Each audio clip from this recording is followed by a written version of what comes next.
Hello, and welcome to Hexen Beyond Heretic, my first playthrough, part 6. It's been a few days since I did this, but I'll have to remember where I was up to and what I was doing. So let's see. Last one was part 5. Yes, that's right. I'd been wandering around this hub area, Castle of Grief, and I'd been collecting cogs. I have 4 life. Oh, how lovely. Do I have any items I could use to bump that up? Nope. What a nice gift to myself. Fletchers. Why not? And I was clearing all the monsters around here out. Is it a bit low? Let me just check. Was it just my sound? I might have fiddled with the sound effects when I was playing another game. That's fine. Okay. Anyway, yes, I had been... Pardon me. My throat is still a little sore, but I am doing much better, so I think my voice should be able to hold out. I had been looking for these cogs. There is 4 of these cogs. I have found 3 of them, as you can see, and I've put them into these little alcoves. It handily has these little symbols above which denotes which cog goes into which area. And that's all to activate this clock here, which I don't know what that will do, but it's there to do, so we're going to do it. And I'd been clearing this whole area out over and over again. I kept dying. It was very annoying, because I had a lot of slaughtaurs up on the walls. Centaur enemies which actually fire bolts at you. And various other enemies, so... But we managed to clear it out. And I was just looking for the last cog, I suppose. So I will give it a once-over to see whether I missed it, because this area has a lot of little alcoves around these towers. And I want to make sure I didn't miss any places, because they had switches in them, and I was trying to pull all these switches.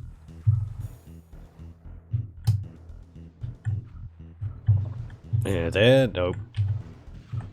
Oh! Ooh, hang on. I see that. There's a switch on the wall in there. I can jump up there? Yes, I can. What's this do?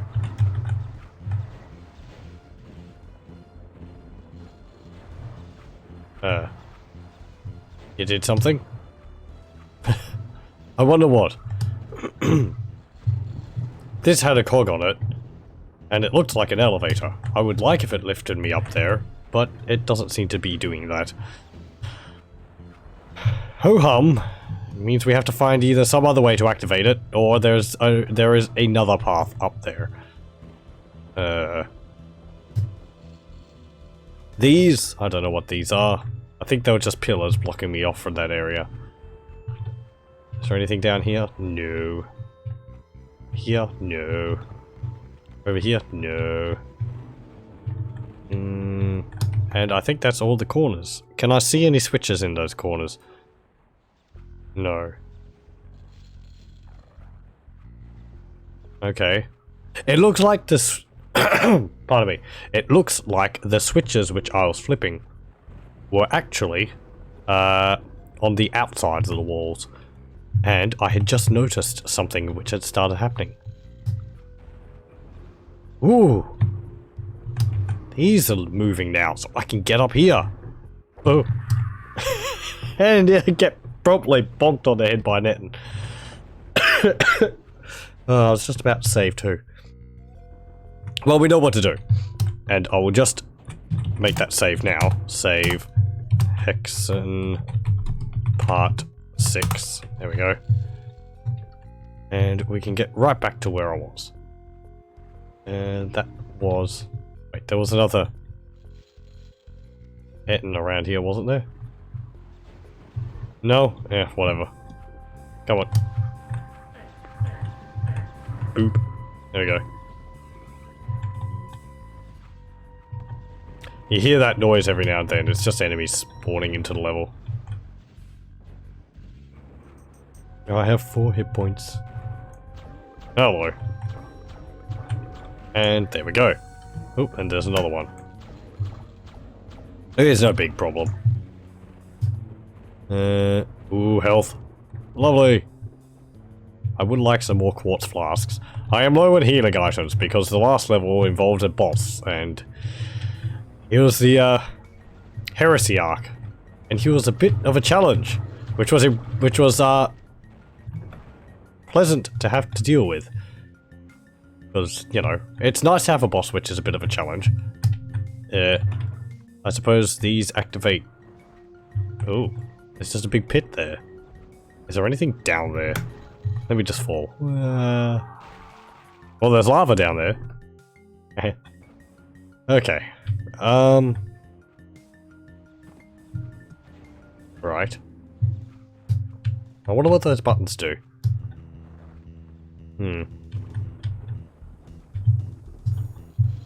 Well, there was another one in there. I suppose I may as well flip the wall and see what's changed afterwards. Either they all work towards activating one thing. Oh, hello. How did you not... How did I not see you to kill you? Or did you spawn in? I think only Ettins spawn in Hexen 1, in Hexen Beyond Heretic. So... Oh, come on. I don't think I was hitting him because... Pardon me. Apparently his head, as big as it is not actually a weak point. No health in here. Okay. Yeah, I think it's been activating these elevators around. Oh. Oh, there's another one.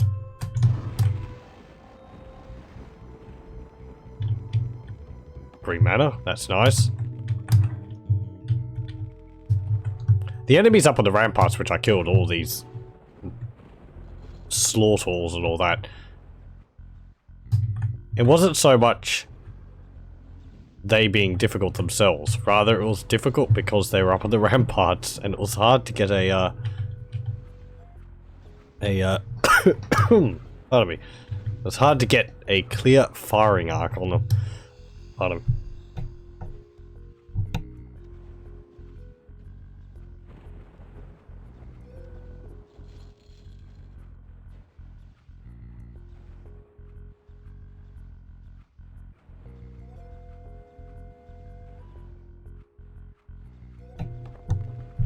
Okay. Sorry for that. I have a bit of a coughing fit.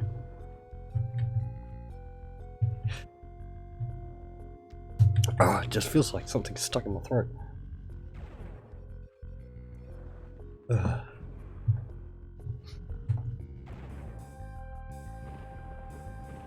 Anyway, right. So we were...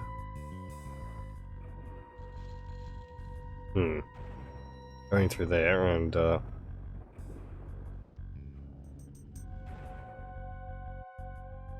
elevator? Sorry, it's still tickly.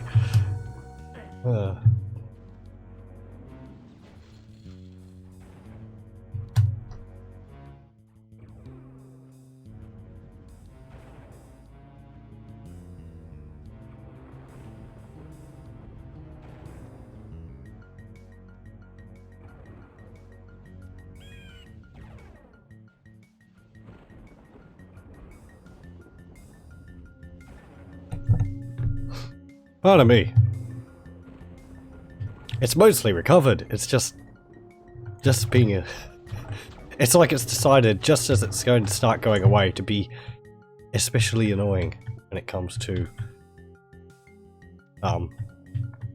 causing coughing. Anyway, enough about my problems. Yes, we were looking for portals around here. No, not portals. Things which changed because I flipped all those switches up here. I'll just do one more circle and see that I did them all. Yes. Yep. So there should be 3 on each side, yes.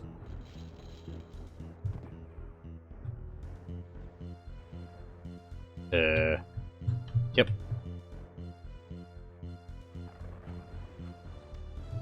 Yep. Wait.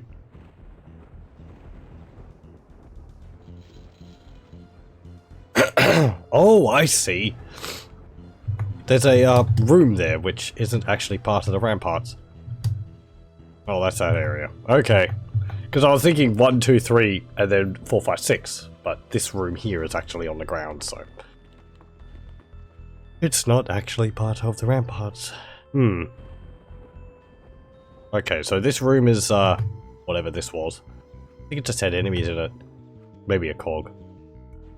The room directly below me, this one here, or a bit off to the right of me, is the one with the clock in it, and the cog panels, I think.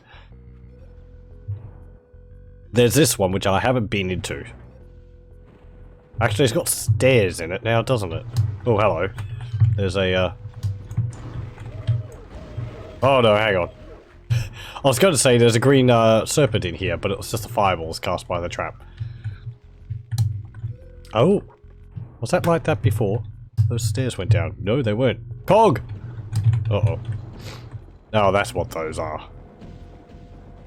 Lovely. There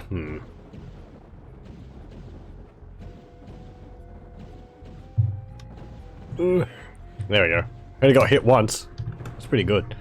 And now we have the last cog, which we put into there. There is a room. I started off... no, sorry. There is a portal. I started off this stream in front of the portal, which leads to a side area. But I figure if I can put all these cogs into these things before doing any of the side areas, I may as well do that. Platform has lowered in the tower. Oh, and the clock's activated now. Ah, that's pretty cool. Seems to be keeping odd time though.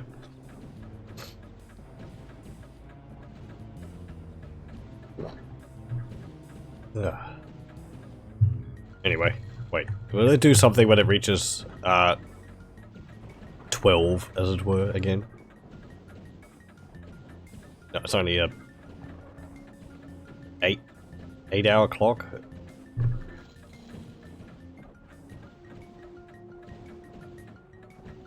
Oh, okay.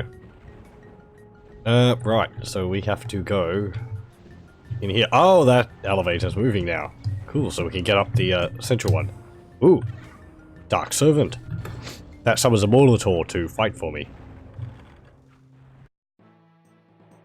That teleported me somewhere. Okay, is this another side area? It is! The gibbet. Let me just have a look on the wiki. No, the wiki. Hexen gibbet.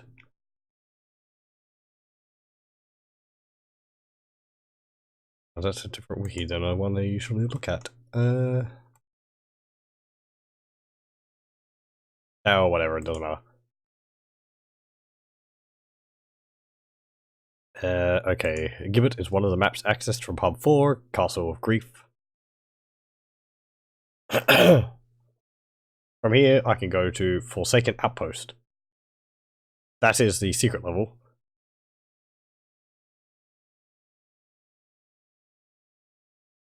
I think it is. Oh, not me.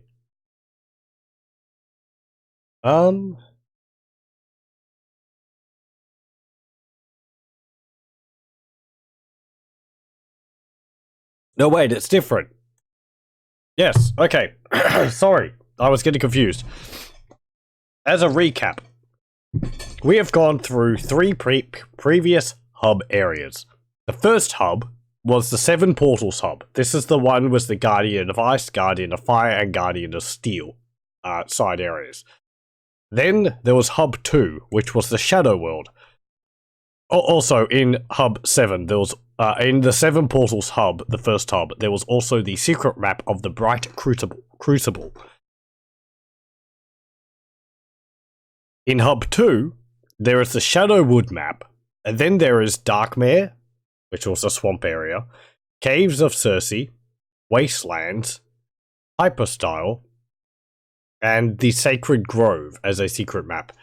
This was the one where in the Wastelands I was wandering around the caves all the time, and the swamp area had like, what was it, like a fortress in the swamp?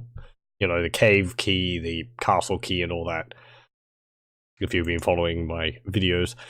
Hub 3, the Heresy Arc Seminar, is the last one we just did, which had the Heresy Arc Seminary, which is the big chapel. Then it had the Orchard of Lamentations, Silent Refectory, which were the two hub areas to begin with. These were quite short.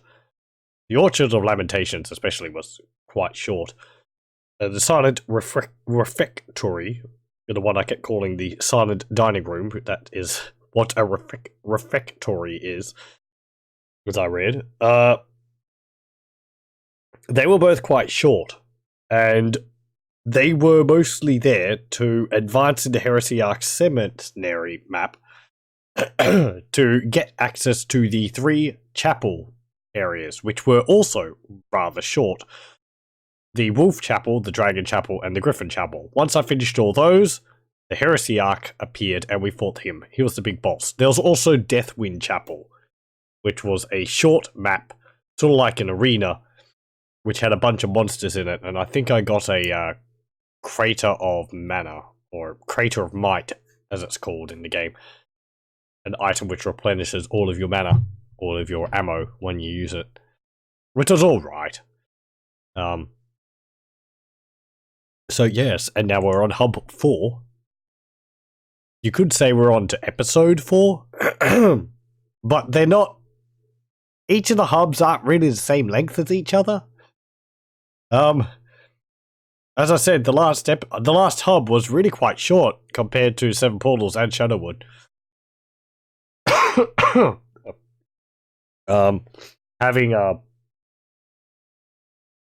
well, like only 2 areas to begin with, and a lot of work being done in the hub area, whereas in the Seven Portals, all you really did in the hub area was pull a few switches in the central part, and they opened doors to the various areas around it.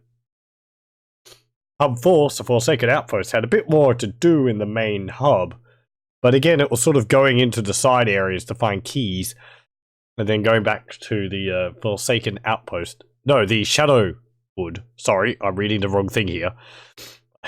It's easy to get confused. To finding keys in the side areas to come back to the Shadowwood to unlock portals to other areas.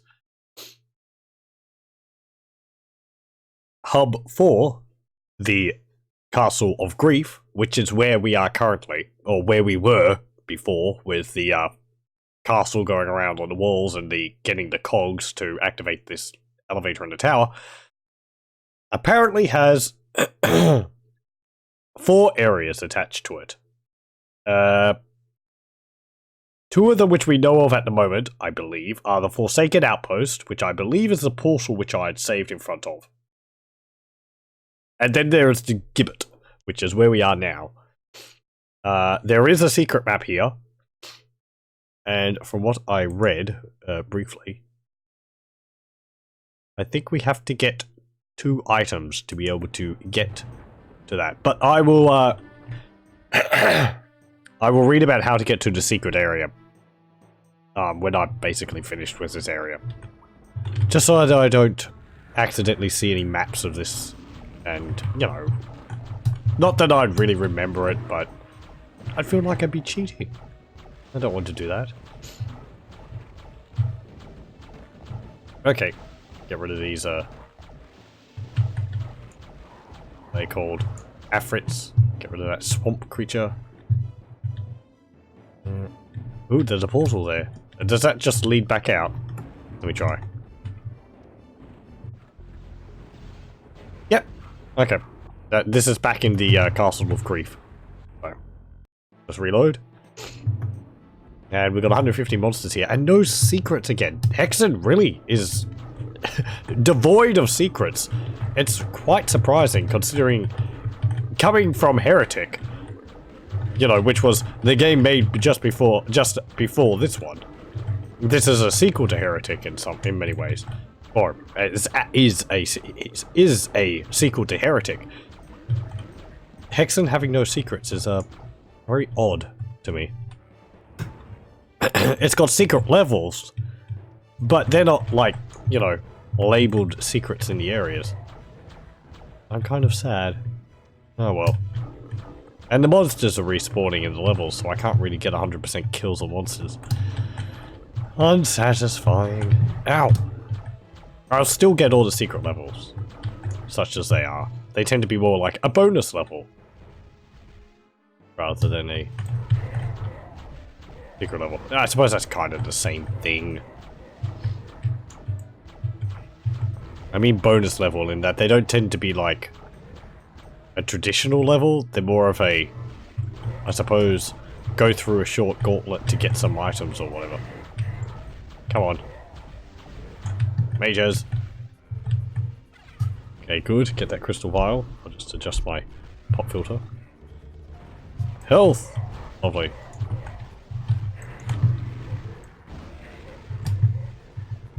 They go, when they get hit by the lightning.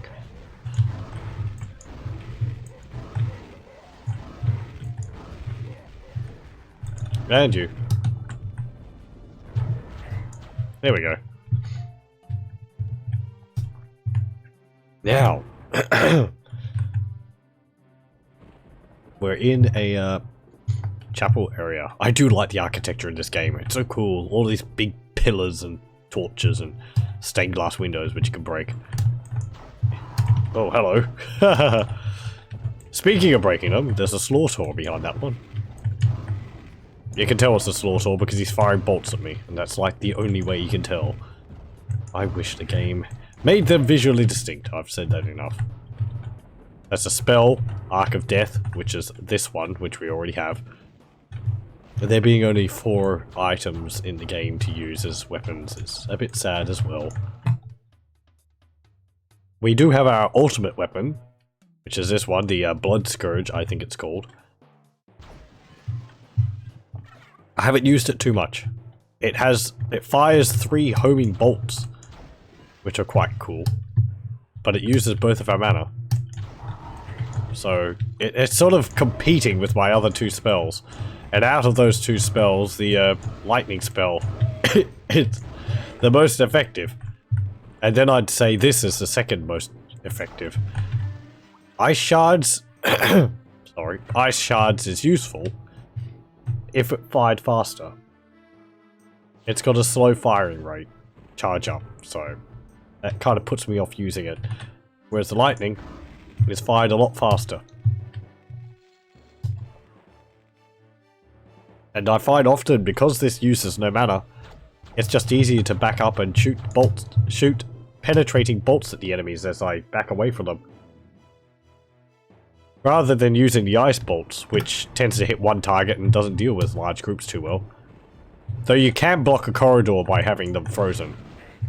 And it does have a unique bit to the weapon where you can freeze enemies by touching them. So that's cool, but not really enough. It's just slow, so it just fires so slowly. You have to sort of like fire it before you get to an enemy. Okay, there's like a weapons key for that room. I don't really want to be in melee with these enemies because I'm a mage. It's the same problem as in like Dungeons and Dragons where you've got like chill touch and you're like, okay, it's a spell. Slaughter's killed me. Like chill touch or something like Larloch's Minor Drain. It's like, okay, they're weapons which can deal ice damage or drain the health of something and add it to mine for a short amount of time. But that would just put me in melee. And my mage has 4 hit points at level 1. So I don't really want him to be in melee. Don't worry if you don't know what I'm talking about. I'm sort of specifically talking about Baldur's Gate here, but early AD&D in general was extremely brutal. I have so many CRPGs. Ugh, friggin' slaughters. I have so many CRPGs which I can play through. Are these all slaughters? What can I do for this? I do have this. This icon of defense. That would allow me to repel shots which are fired at me. Though again, I kind of leave it for something which is maybe a bit more of a problem. Because those are kind of rare.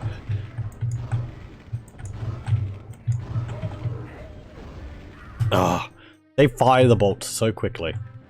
You think I'm getting hit by like one shot and getting killed? No, it's like they're just like firing. There, he just fired like 3 in a row. And I have to pretty much use the lightning against them, because otherwise they okay.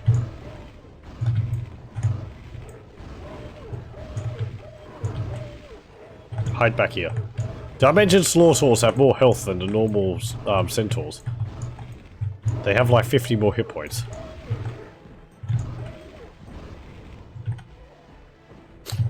Ow. There we go. Top up my health a bit. Let's see. Oh, look, I'm out of green mana. How lovely.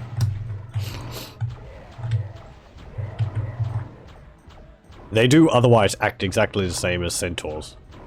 Except they're very fast on the firing bolts at you. I think these are just normal centaurs.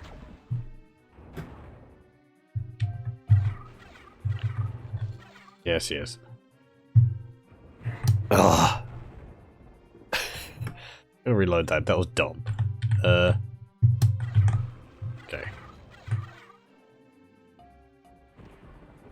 Right here. No? Fine. Okay, I'm just gonna cop a hit from that anyway. I'm pretty sure you can get out of there without getting hurt, but I tried. Right. Now what? Oh, there's fletchers up on those. How lovely. There's a big, like, courtyard and river out there. That's nice. I think that's just for visual sake, since there's nothing actually out there.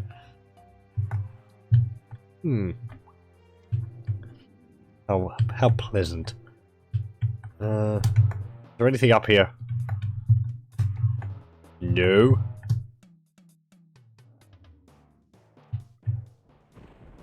I'm gonna put the music up a bit.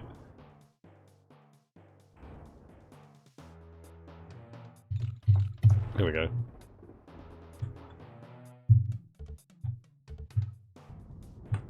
Okay, did we get anything from that? No. You can see my keys on the bottom left there. Oh, and I've run out of my amulet. Again. Ow! The rotating bookcase hurt me.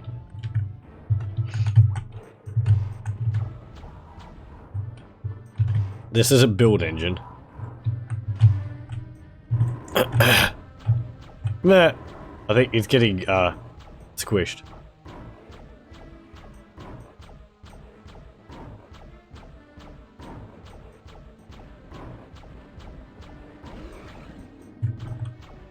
You just teleported in. Okay.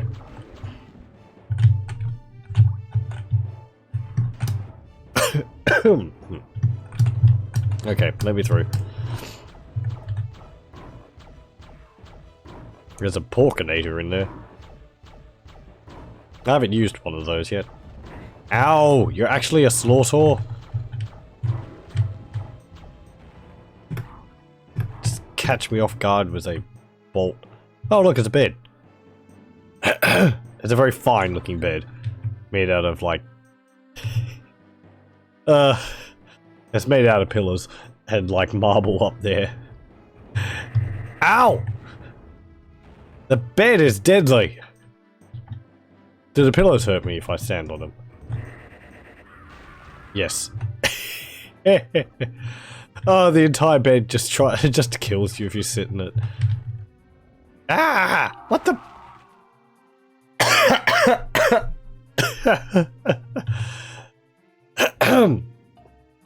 This is quite a deadly area.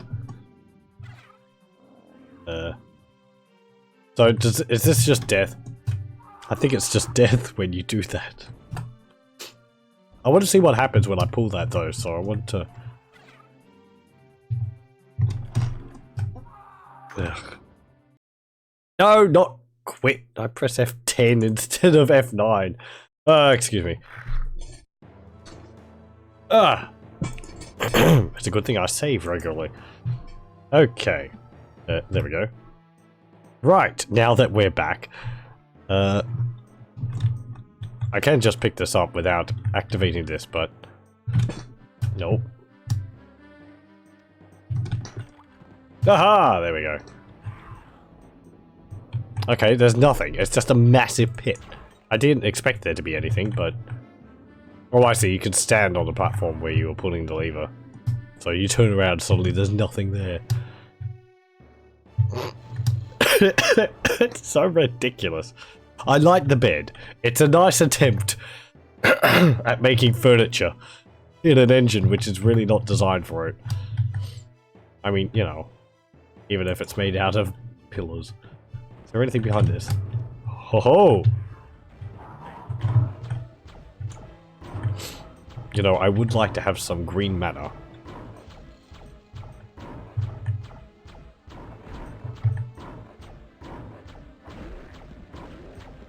There we go. And save. Nope, mages. They probably got an actual name. Yeah. They're called Disciples of Despero in the first game, but... Okay, so we come back here at some point?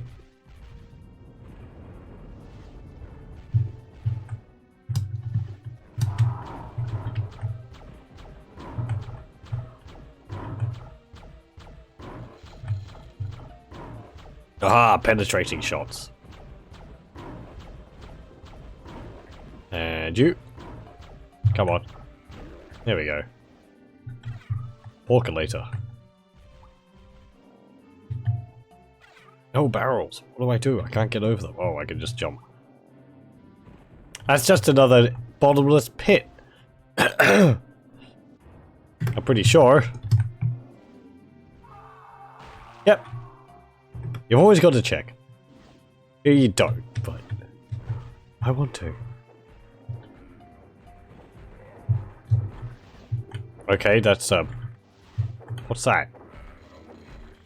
Oh, it's like a double flail key. Dungeon key. Okay. Oh, there's supposed to be like ball and chains. Oh, right. Careful! Careful that you don't squish yourself against the wall with that. Oh, that one! I was thinking, would this one spin the same way as that one, or would it spin the opposite?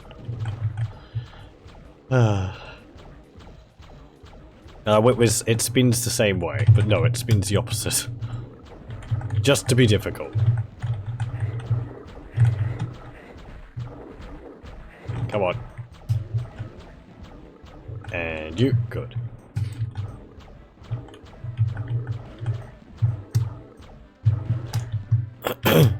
I like the lighting on these bookshelves. That's nice little attention to detail.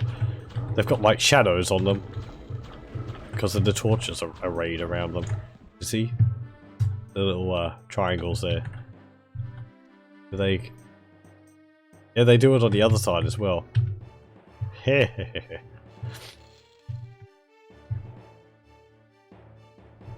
It's simple. It does look nice though. Okay, so is there something in these bookshelves which we have to actually find? Maybe?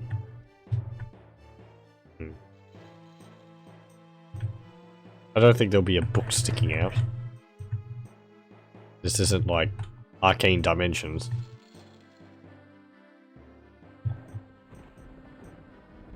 I have to find like the one which is different.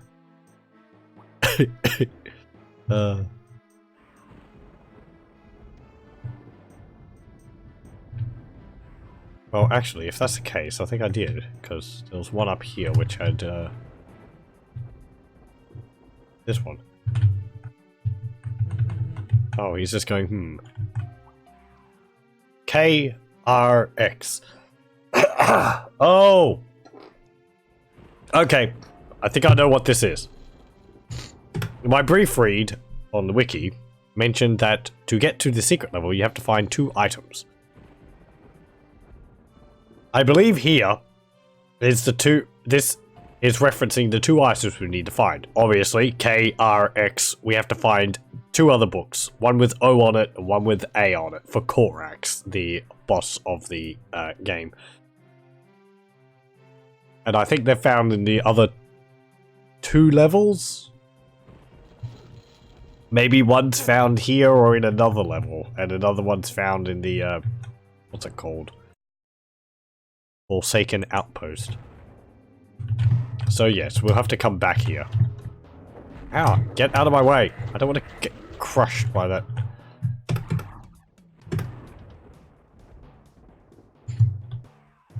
Razza. Okay. Now. Oh, there's something up there? Oh, yeah, I pulled that. Oh, hello.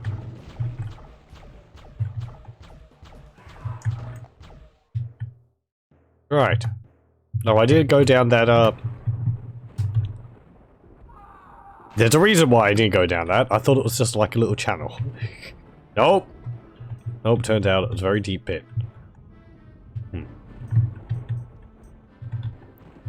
Okay, so we've done that. I haven't got any keys still. Leads me to believe that the keys which I can find are actually in one of the other areas. Is that key up there? Yes. Yes, it's like an axe key or something. So, that's where one of the keys are. How will I get in there? Can I see any hints as to that?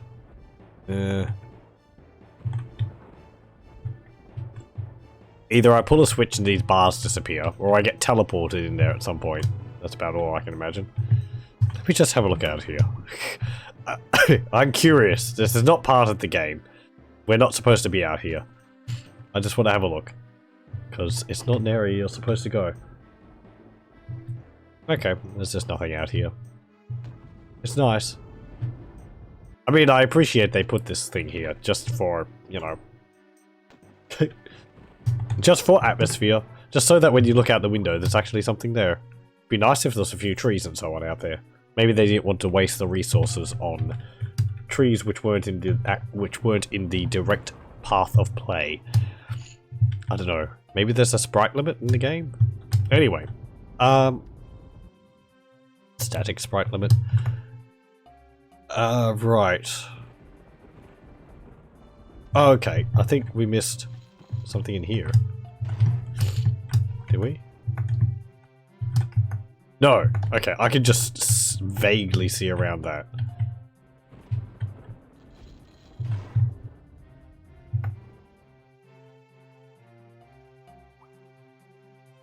Wait, hang on. I'm still seeing something. In here? Yeah. Wait. Something just spawned in. Yeah, forget it. There's something here. Okay, I can't... I can't move that, so... let's not worry about it. Oh, you spawned in. Okay. Nice to meet you. Ow. I thought that teleport sounded very loud. With older games especially, if multiple sounds of the same type play at the same time, they get doubled, as it were. Or sometimes. Usually that happens. Right. I've actually killed all the monsters out here. Until some more spawn in. Let's go down to that portal which I started in front of, because that was another area I hadn't done much in. I don't think I've actually done anything in. But I wanted to finish this area first. There we go. And jump through the portal. And here we are. This will be the Forsaken Outpost, I think.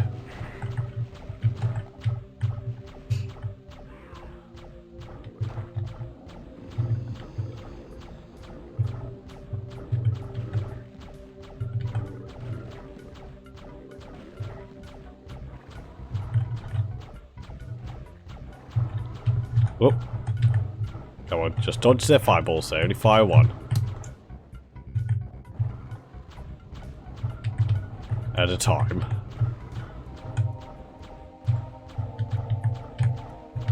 The more you move around sometimes, the more difficult you make dodging things.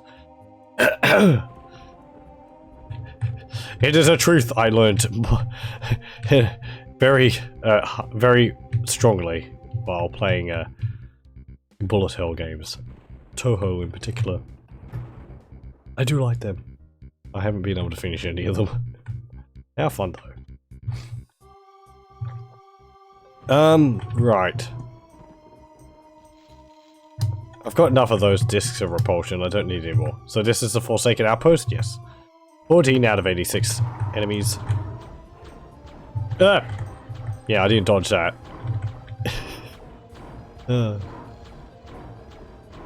I've got them all stuck in a line, so I just have to wait here until they die. Mage's Wand is so good! Oh, look at that! It's got a pretty good pain chance too. Or maybe the serpents just have a low chance of pain, or a low resistance to pain.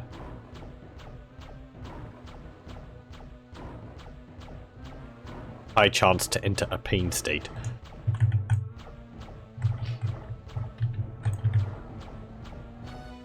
And you. Oh. Good.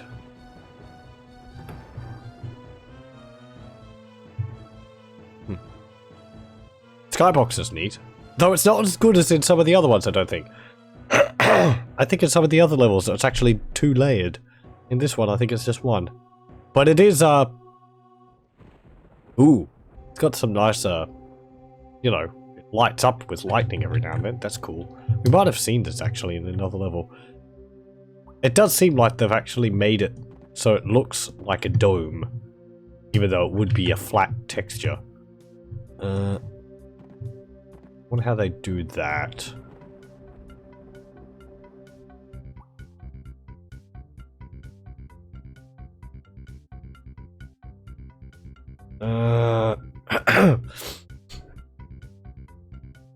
My head would say it's a clever illusion, and it's like on a square box, but the way the texture's being warped makes it look like it's circular.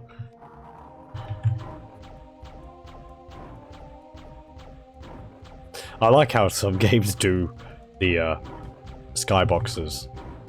My favorite is probably games like Unreal Tournament, where the skybox itself is actually in a small box, or is actually in a box outside of the normal scope of the map. And what they have is like the sky is kind of like a giant projection screen, and they have a camera inside this skybox, and it's pointed at pointed at the texture on the inside of this box, which has the sky on it. And the camera, and then the over the normal level, where the sky is, it projects the view the camera is seeing inside this little box outside of the map area to the normal level. It's good fun because you'd if you no-clip in games which do this, you can actually go inside this little skybox And you'd end up seeing massive projections of the players on the towering over the level. You can like draw smiley faces. Oh, we got one of those books. Wizards. Get me out of here. Now these bolts which this fires, they actually home in on targets. I think if it was a larger space, I think we'd be able to see it better. But they do like home in on targets, and when they deal with one, they sort of go off hunting for another. But that was very cramped, so their turning isn't so good. They keep hitting the walls and getting destroyed. Ow! There, you see them curving off there. There, see? 1 hit point. There we go. Ugh. 2 Ettins. Okay. Anything else? No. Don't tell me there's just Fletchers up here. Fletchers.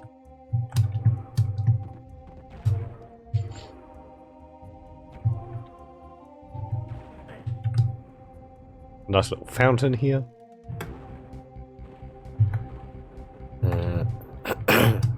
Right, that's where we came from. What did I get from that? I got the book. Okay, the book is, as I said, how we get to one of the secret areas. I need the rusted key. Did the key eventually become rusted, or was it forged purposely rusted? The first makes sense. The second just seems like you'd end up with a shoddy key. Speaking of it, there it is. That was easy. The key was actually right next to the door it needed to be used. What an oddity. Ow. I said before, I like the shots of those wizards. They're difficult to predict. Spiraling around like that. The lightning also, if it kills the target, will go off after another target. But the lightning, from what I've read, only lasts for about 3 seconds. So it doesn't tend to... See? Oh, I got all the way over there. So the lightning doesn't tend to last too long after it deals with the first enemy. Hello? That's an Afrit.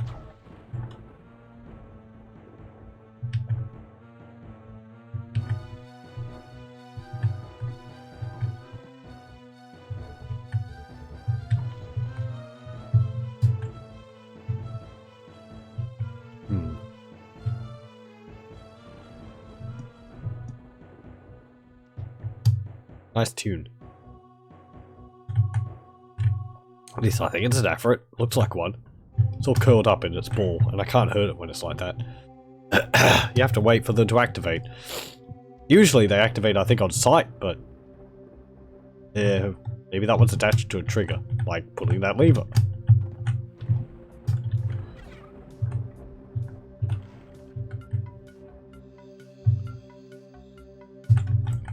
No, you don't feel like waking up. Okay, fine.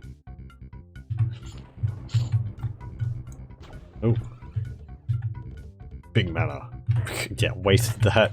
I got like 1 mana from 1 blue and green mana from using that there. Okay, I can't go any further there. Interesting.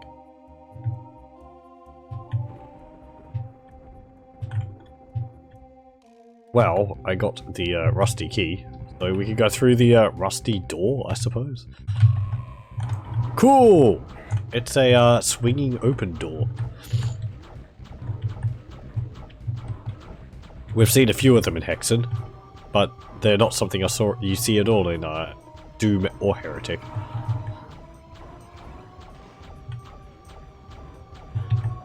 Ow.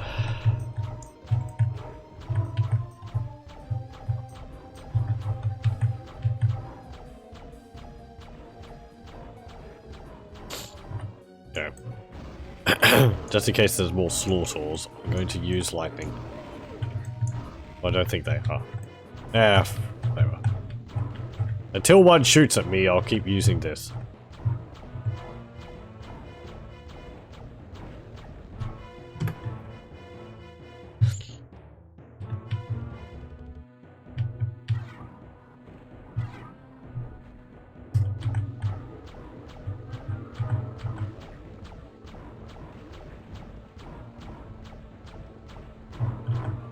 You just...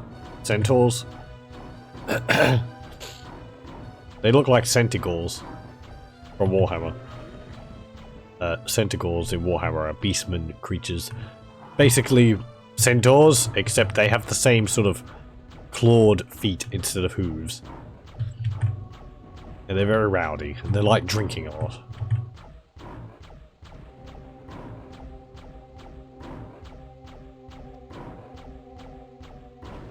I think that's a trait of a lot. That's generally a trait of centaurs in mythology. I think actually that's a trait of a lot of things in mythology.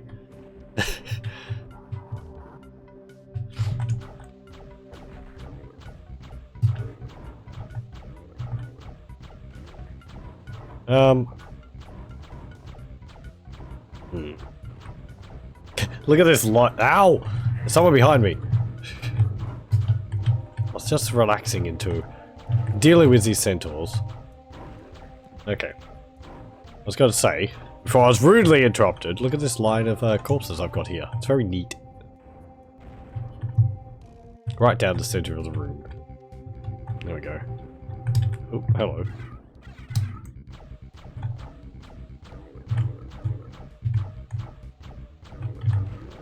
And you. Ow. Thank you. Right. Oh. Lever.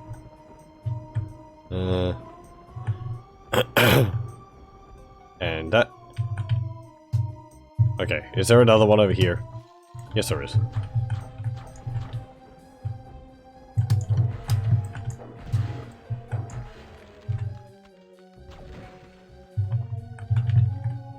Did that open it? No. Oh, was there 4?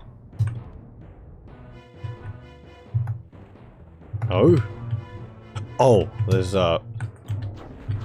okay, there's 4 of these side rooms here. I thought there was only 2. Good thing I looked in the map.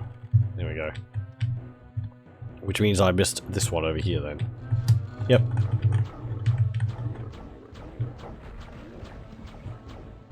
And you. There we go.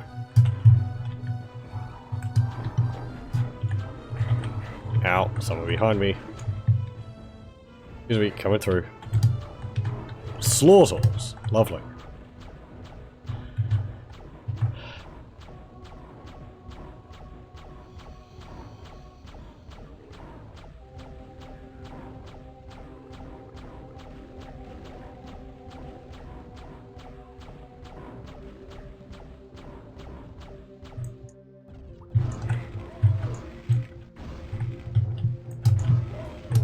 Okay, there we go. I lost patience. And, right, I get a little bit of green mana. Wink. I think that was a perfect amount. Oh, and it's the other book! Haha! Demon Codex. Or Daemon. And we have the 2 books now. We have the Demon Codex, and we have this one, which I didn't read what it said when I picked it up. Let's see. It is called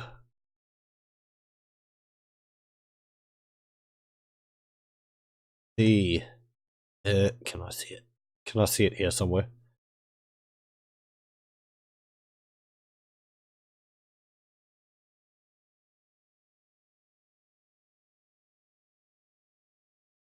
I think the other one was called the Liber Obscura. Okay, fine. Dark book. It's hard to see. You need a light. Right. Okay, I think that's actually all we need to really do here.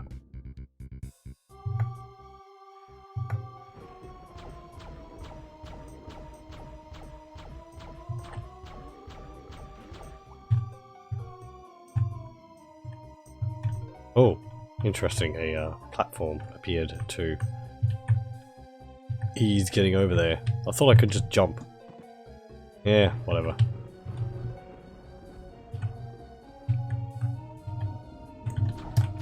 I don't really use the discs of repulsion. The discs of repulsion do what they say. They repel shots away from you. However, it's not like a from what I've known when I used them before, it's not like temporary protection. It's sort of like when you use it, there's a little shockwave around you, and it repels anything which happens to be around you.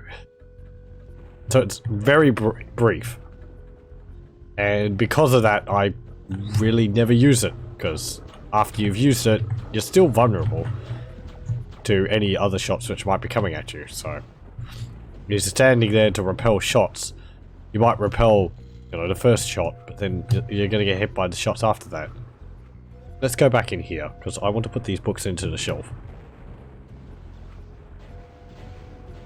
And we can do that secret room. So, yes. But that's a teleport button. I've seen them a few times in this. Did that hurt me?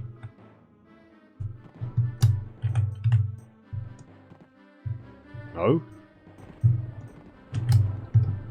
Okay. Right, it was over here. And I get you. Right. Now, it's this bookshelf here. Put A there. If I have this one active, I can't use this here. Again, it's being stupidly specific. You'd think you could just use it on a bookshelf and it would, like, activate, but I suppose you get a little bit of leeway, but... I mean, it's not like it's hard to figure out, but still. It's a problem I had with an earlier puzzle in Hub 3. Oh, that lowered. Oh, hello, wizard. You were hiding in there on the off chance someone managed to find these books. And put them back on the shelf. If this is how you treat responsible library goers, then I can see why this library is only full of Ettins.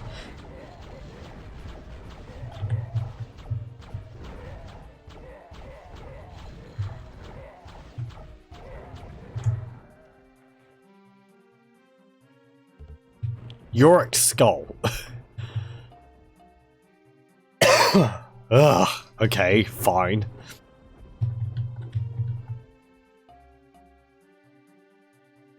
So what am I going to do with him? What use is a dead jester's skull? Doesn't do anything when I use it. Aside from, if it does what I suspect it does, that's going to be very disappointing.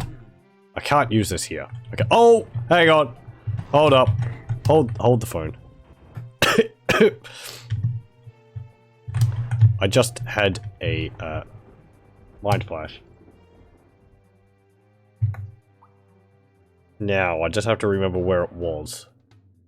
I've seen a golden statue, which I could use this on somewhere.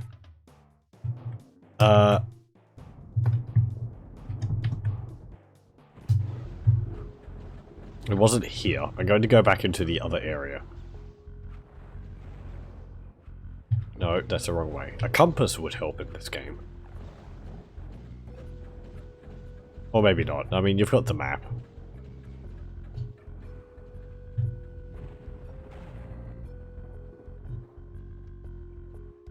Okay, in here. Now, I think there was a bronze or gold statue in this area.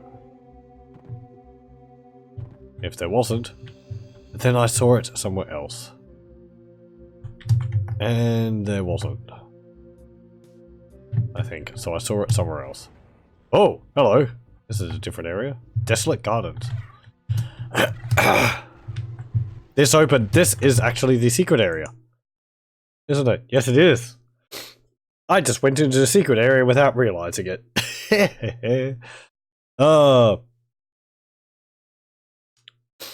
Okay.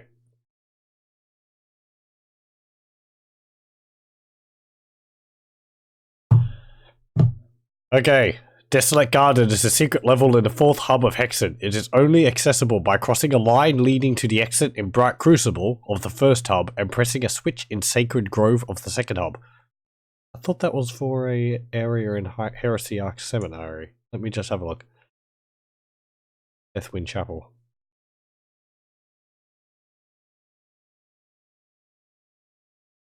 Okay, apparently not. I hate when I get things wrong.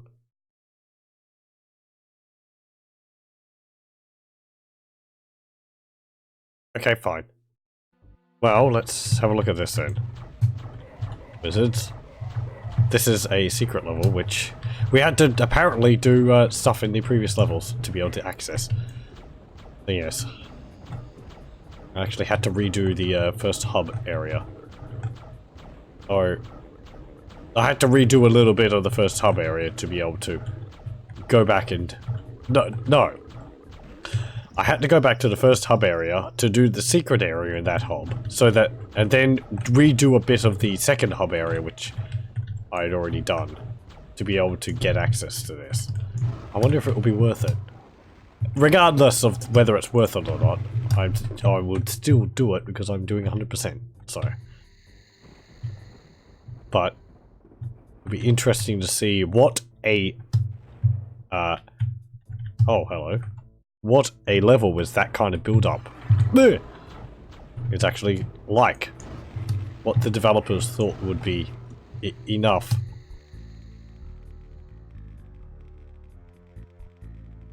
Oh, hello.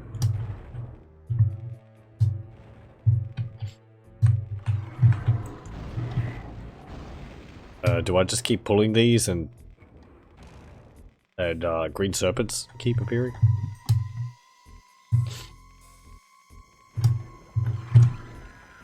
Hello, an Afrit.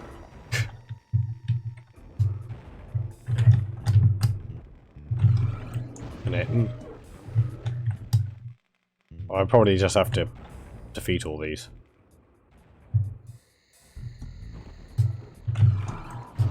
You again. Did I get this one? That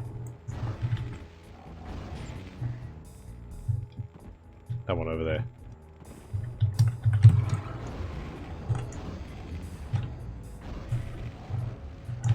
No fair, you're spawning enemies off in the side rooms.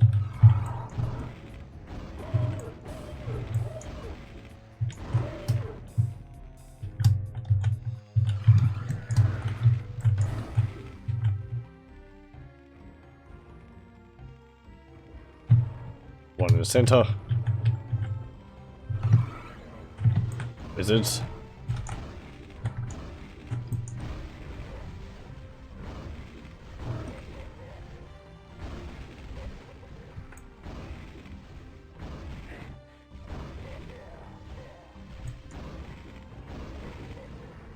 Okay. What's our reward? Anything?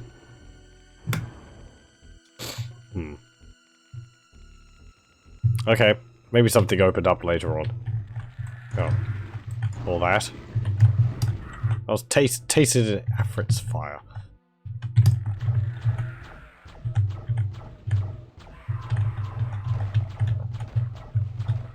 Afrits are not hard. They do fire they do fire 3 fireballs in quick succession, though. So they can be a little difficult to dodge. Because each fireball is actually aimed at you, rather than it fires 3 in line.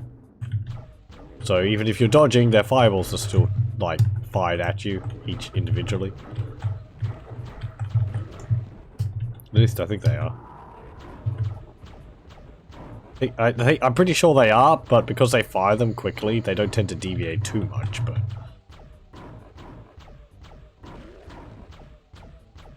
Unless you're moving really quickly. Come on. There we go.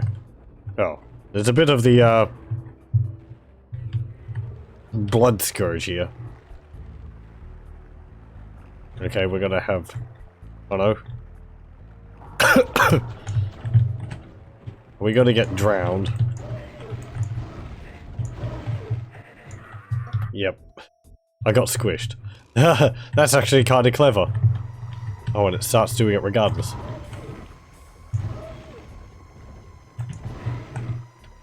You know, you're going to die too.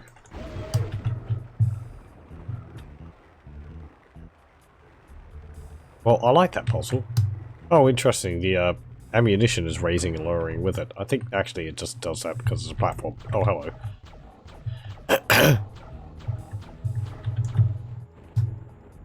Maybe this level's just like, oh, if you haven't gotten it yet, here's an entire blood scourge for you. If you somehow missed the other items which we were putting directly in front of your path. Or for some reason you're starting your game from Hub 4. It wasn't exactly hard to assemble the ultimate weapon. Oh. Yeah, there's another bit. Okay. Pity you can't dual wield them.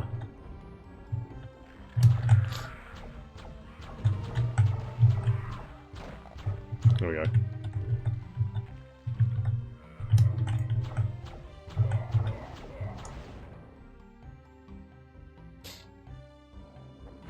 Ow. I was waiting for Mr. Mage there to open up his portal to attack me again, but then the Etten decided that my face was in need of a smashing.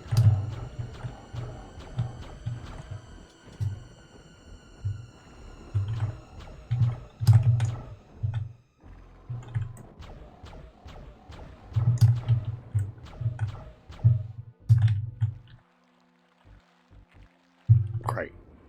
I don't need that. I've already got one. I think that was the scroll, so that would be the ice shards ability. When are you gonna lower? Yes.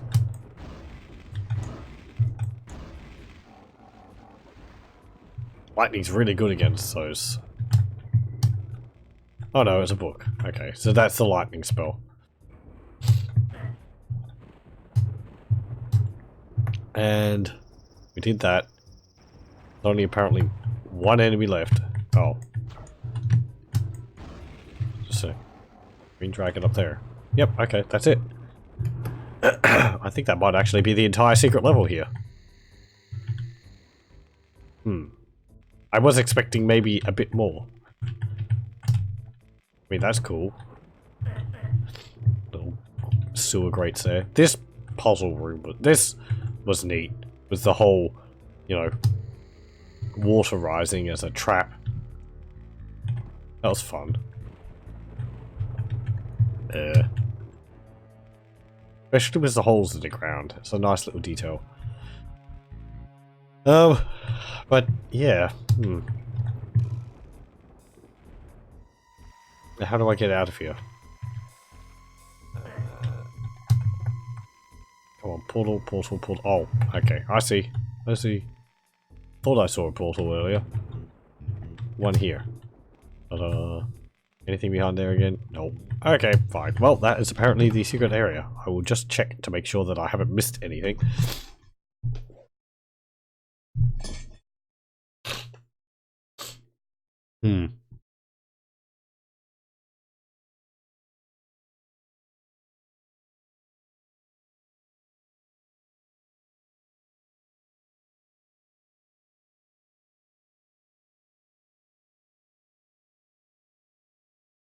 Oh, the night switches in the courtyard there apparently open the way to the exit portal.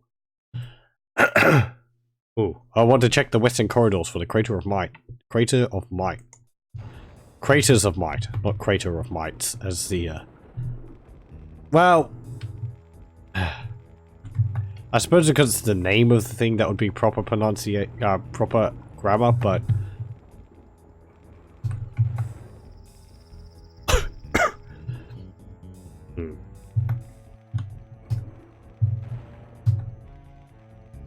I'd still say it would be Craters of Might, and not Crater of Mights.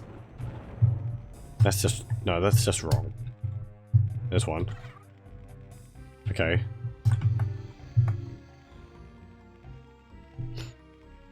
So, there's just one?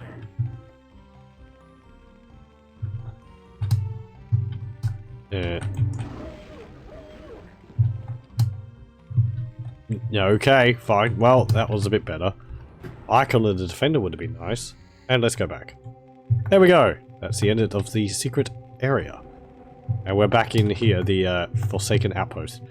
Now, before I got distracted by a secret level, where is that statue which I put this head on? Because it's something like that, which I'm looking for. And I did see it. I just forget where.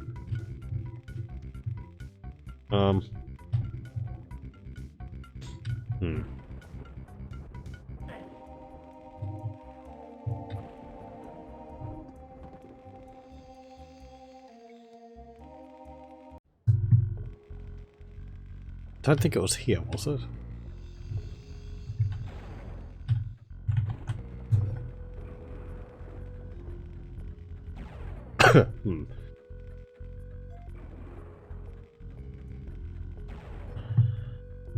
No, I'm pretty sure it wasn't here. I think we've done basically all we need to do here. I'm going to go up into the area up there and have a look around there.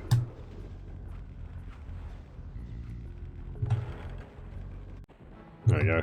And back in Gibbet. And from here to go around. Ah, there it is.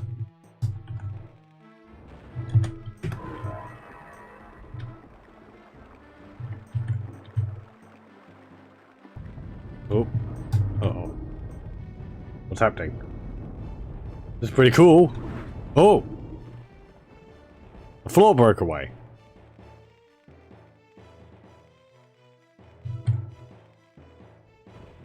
Okay. That's neat.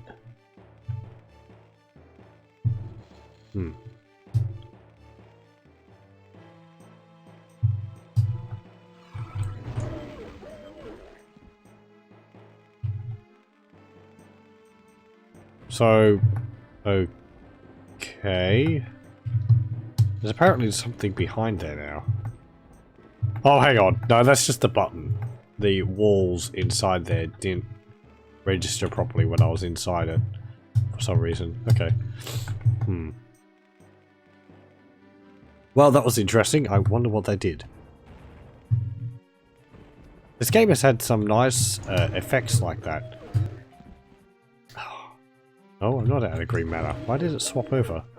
Ow!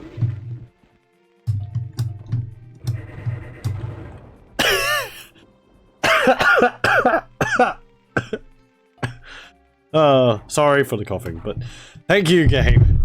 Sorry. bumping the microphone. Sorry. But seriously, they're just there to crush you. You're so nice, game. You know, I'm just going to stop trying to get objects if you're just going to crush me every time I try and pick something up.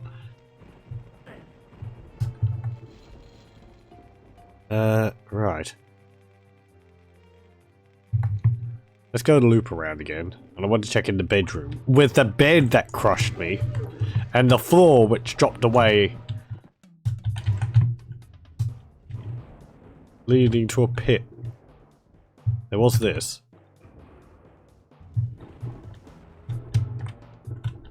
Nothing's happened there.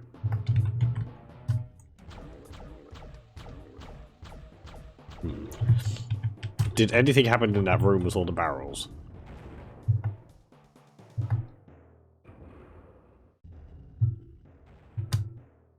This way. No. Is there anything down that pit? Nope.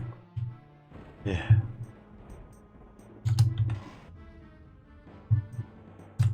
I will look up if I have to. What that thing? Oh. Okay. There's a portal there? That's a portal button. Whoop, where do I go? Effluvium. Oh! We're in a sewer. Oh, lovely. And that was a brown serpent which we saw all the way back there, was shot at me. We haven't seen one of those for a while. How lovely, a sewer level!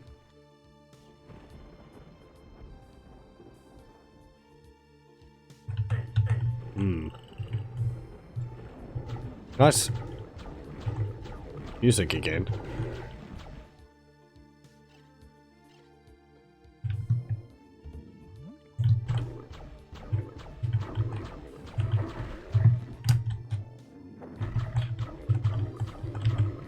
I think I'd check in these alcoves. There was a button there. No. Oh, okay, there's a portal there now.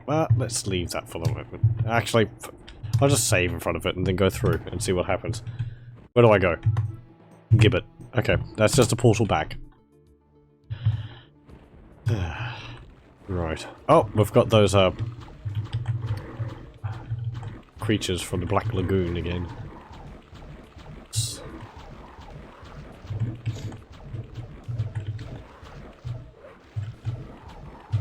There we go.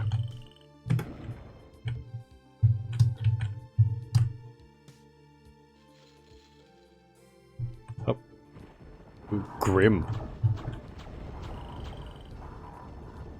Slaughters.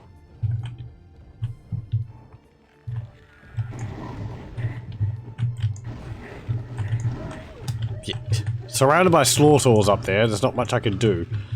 I'm gonna sit in here. Hopefully they won't fire down the walls to me.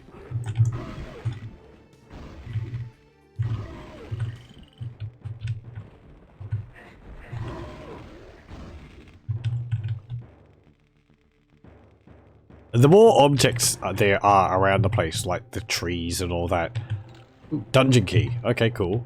The harder it is to use the lightning spell, because the lightning spell is actually attracted to objects like trees and these hanging corpses and all that. Right, well we have the dungeon key now. There's apparently something there and something over there, and there is something up there. That's not moving though. Okay.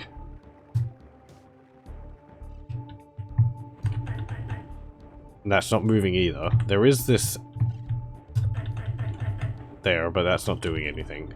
Okay, so I think we might have actually done all we could here. It's just a brief taste of a level. So we'll go back. And then I got I got the dungeon key, which is used in the bedroom. So we go back there. And here we go. Nice double doors again.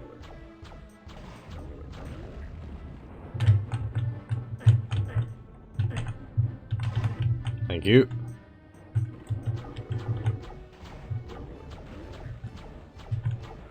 Oh look, there's a Iron Maiden. I assume. All the spikes are on the outside though. Maybe it's like those what's it called? Magic tricks where they put the swords in the box.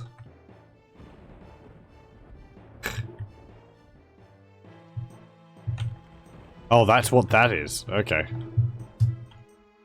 Very small dungeon room. What's the point? Is that all?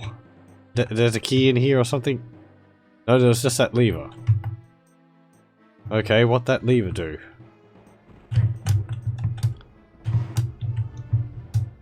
Oh wait, do I actually have to use the door with the keyhole on it? Yes. Okay. Okay, interesting. I actually have to use the door which has the keyhole on it. I can't open the door by using this side. That's interesting. I suppose maybe that's to prevent you from being able to open the door. I don't know why they do that, actually. I was going to reason it from either side, but you can open it from either side. As long as you have the key, that is. Okay, anyway.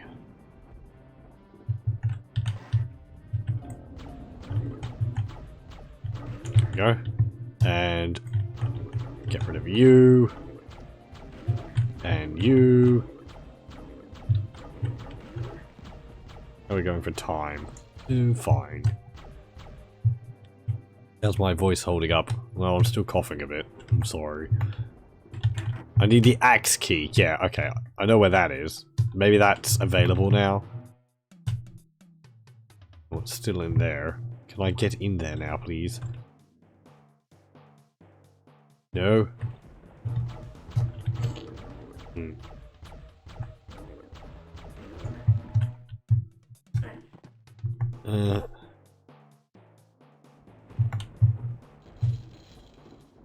Well, I kind of wonder what this did. Oh, no, I mean, I did know what it did. It lowered the water in that central area. Oh, it was a very over-the-top and fancy way of doing that. Let's have a look at the library again, though I think we've done everything in here.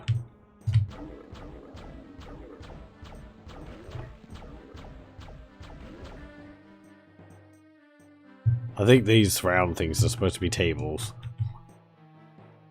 Yeah, with chandeliers above them.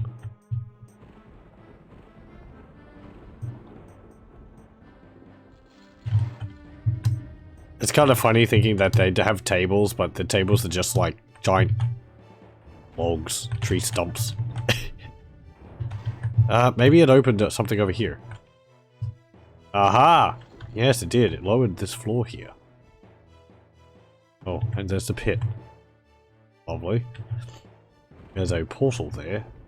And we go up here. And it leads to... excuse me? It leads to a dead end. I assume this opens up or something.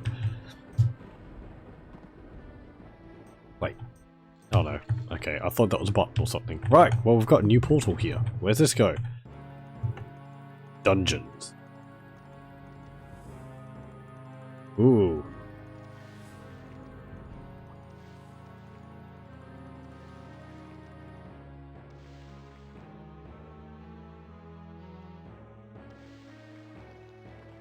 Sorry, just enjoying the music for a bit. It started very strongly.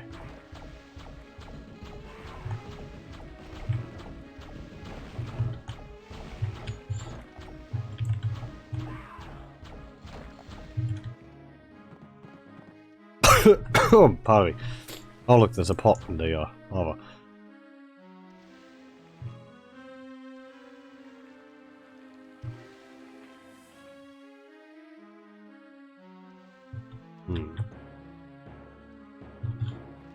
Can I press that button without actually being accessed?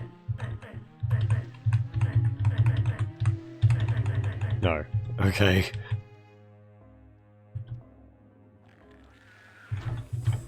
Hello, Afrit.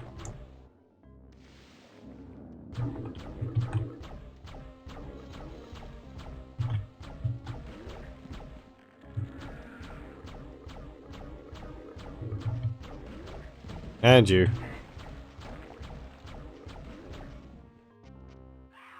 It's a bit dark in here. May have to use a torch. Sure, let's use a torch. I have 3 of the things. Light vision activate.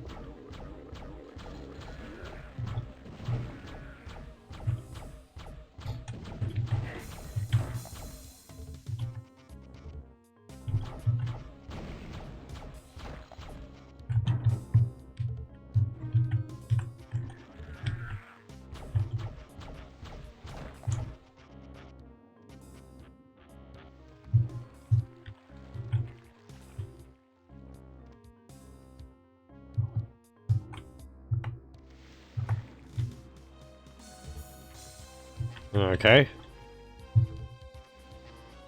Ooh, that's open. Right. The mystery solved itself.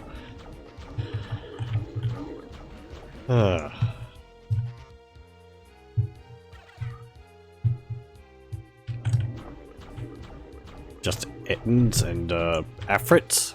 Okay.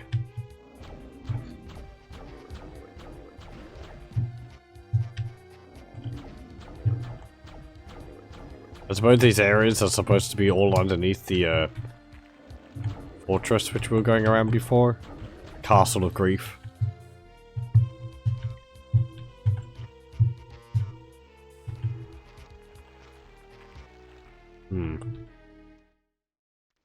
Okay. Mana there, but there's no switch there. Fine. Oh, there's one. What was the point of the... Okay. Oh. Oh. Freaking slaughterwolves. Is there like... Oh.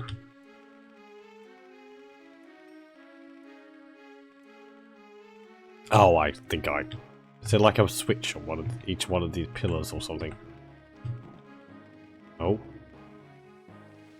Oh. Do I have to pull it 6 times?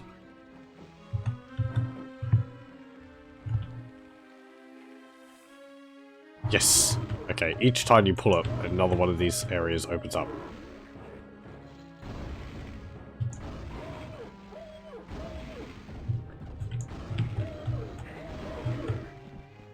Oh, actually one spawned in there. 1, 2, 3, 4. Yeah, I thought I would still have to pull it 4 times. Okay. 1, 2, 3, 4. There we go.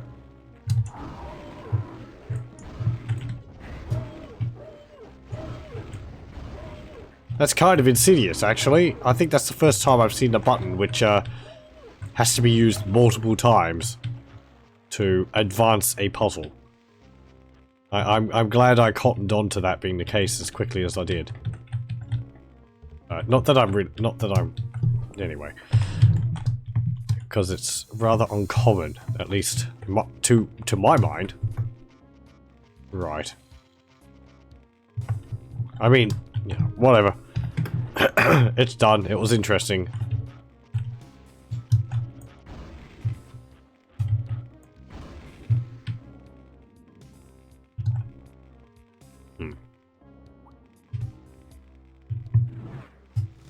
Oh. Well, the torches just lit up. I like when it does that. The game could control when the lighting is done and just swaps over the sprite sometimes for the torches to be lit and the area to light up. A nice little effect. Walker-later. I need more green mana. I don't like using it all, but the lightning spell is just so useful. Ow! I thought maybe that button was going to end up having them fighting all each other, but...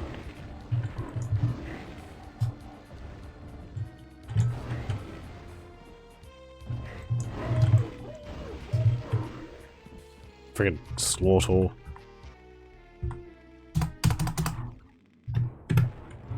Just down 3 potions in quick succession.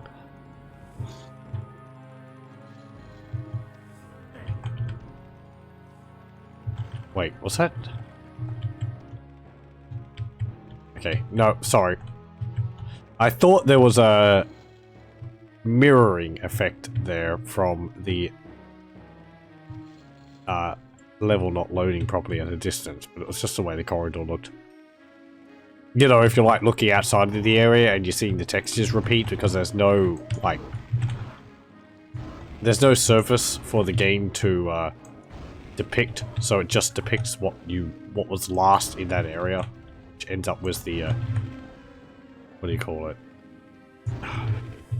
You know how you can, like, if the computer's frozen, you can drag a window around, it leaves mirror images everywhere. Technical words. I don't always know them. Ghosting? Might be ghosting. Oh.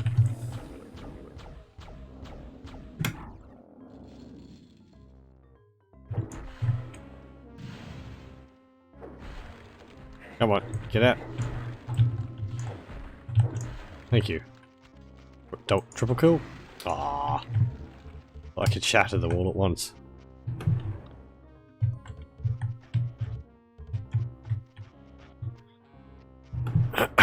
Okay. This is grim. At the same time, my immediate thought was, oh, that's well organised. They've got all the people sitting on the ground over there, and they've got all the people hanging over there. As if their natural state is to be sitting on the ground or hanging. That's not, like, determined by their captives.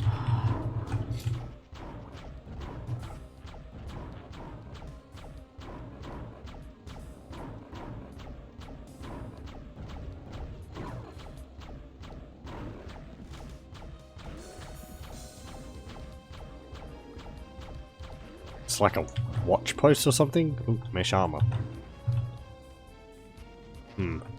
Oh, okay, that opened. Hello, Etten. Why did my lightning veer off to the side like that? Lightning doesn't really work in narrow corridors either. I think it hits the target, then it ends up hitting the wall while it's tracking them or something, and ends up dissipating faster than it should.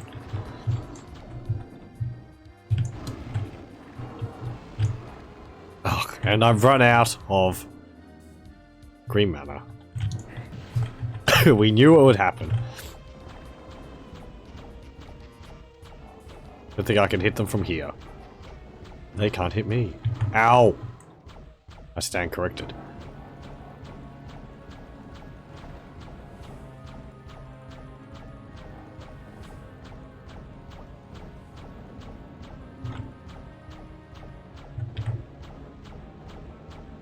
Ow. Thank you. Ow. There we go.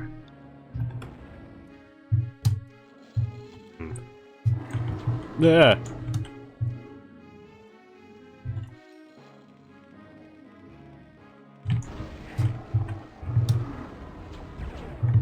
They opened up behind me. I thought there's something like that would happen. Did they wait to activate until I went on those stairs, or when I killed that monster?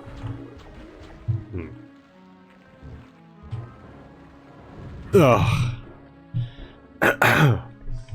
Let's see. If I got those stairs and come back down, they're still closed. So I think... Yep. It seems like when one of those serpents die, all those rooms open up. That's an interesting trigger.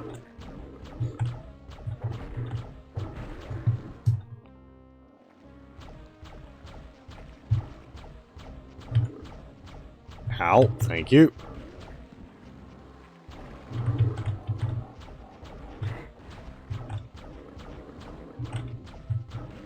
And you and you. Get this. After I clear out this, I think I might just have a short break to make myself a cup of tea. Because my throat is still a little sore. I'd like to take a short break.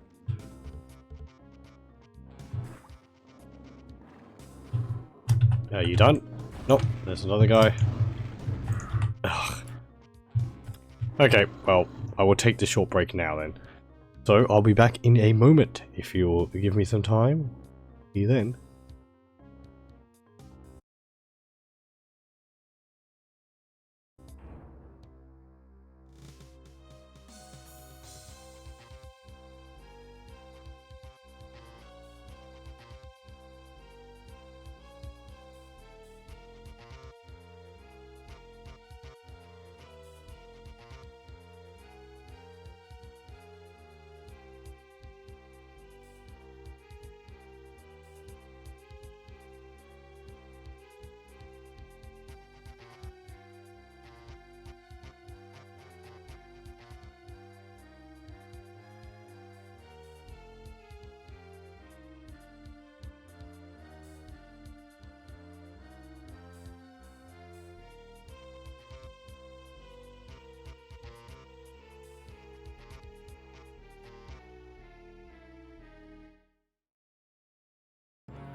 Okay.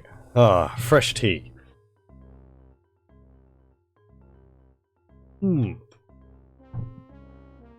Ah, that helps my throat. It's not that it's sore, it's just a bit niggly. Anyway. Let us cleave our way through our enemies again. And you. I believe you all count as enemies. And careful of those serpents in the back there.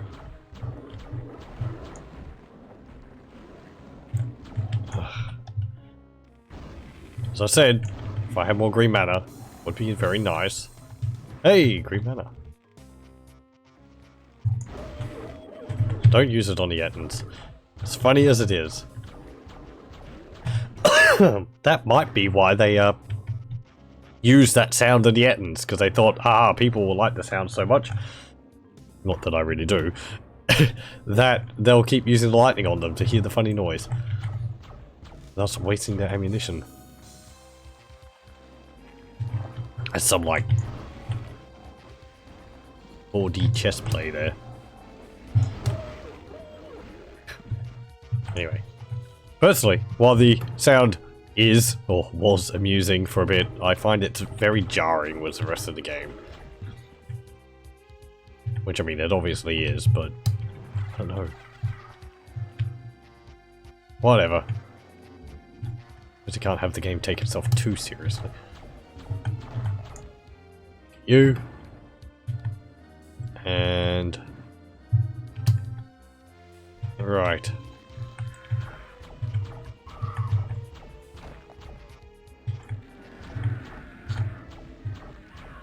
Ow.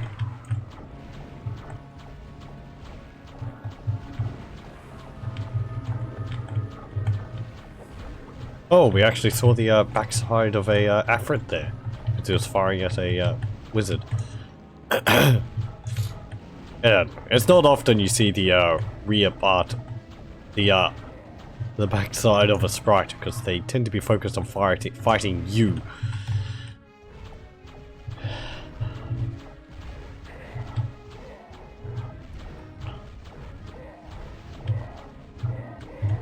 Come on, wizards. There we go. All these people, like, strung up makes it very difficult to fight. Oh, hello. You're just hovering around down there. Okay, fine, whatever. I'll deal with you when I get back down there. Another really compact stairway. I have to compliment the level designers for their compact level design. They're quite good at having all these little stairways which are wide enough to navigate and not really, and still sort of easy to find. And fitting them into the level and having the level sort of really nicely stuck together. I think they've gotten quite good at it since Heretic. I mean, they're dealing with right angles for the most part, so I suppose it's not that difficult, but I suppose you just do it a few times and then you're like, right, if you want to have a corridor, you have to make sure that it's at least this wide. This many, well, I don't know what you call it, units wide. So that it's easy, so that it's big enough for a player to traverse. Because a player is this many units wide. So the corridor should always be like, I don't know, player width and a half. I feel this is. Yeah. Maybe? Oh, hello.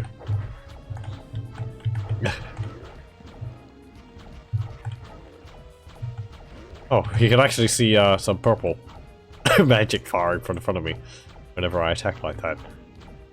I'll like float around. Am I actually floating? I don't have a walk animation. Oh, I do. I don't have one when I'm firing though. So I'm just like skating around for the most part when I'm shooting at the enemy. Where are all these guys coming from? What do I look like with a different weapon out? No different. I didn't think I would look different. Okay.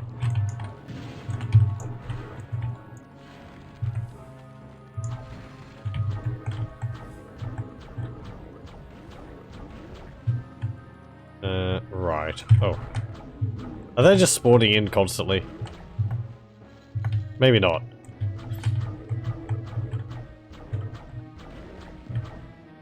It might be spawning in as I make progress into this room. Maybe new enemies spawn from these cells which I opened.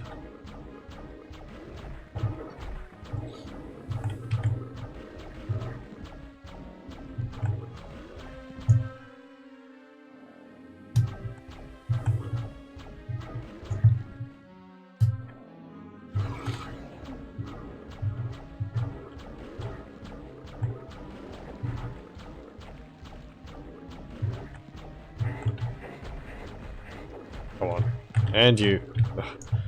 What is this? Why is this? Wow! Okay, that's the first time we've seen that. They actually have an overkill effect. Where they get turned into a pile of giblets. That's kind of cool. I kind of want to see whether all the other enemies in the game have that. I mean, the serpents tend to do that regardless. How many of you are there? Actually, I think they just keep spawning. We're up to 146 enemies now, so forget you lot. This is a damn waste of ammunition. Right. There was a... Yes. Oh. Ow, thank you. It just landed on your head and you take a swipe at my feet. There we go. And... There we go. And you. Okay. Oh. There we go.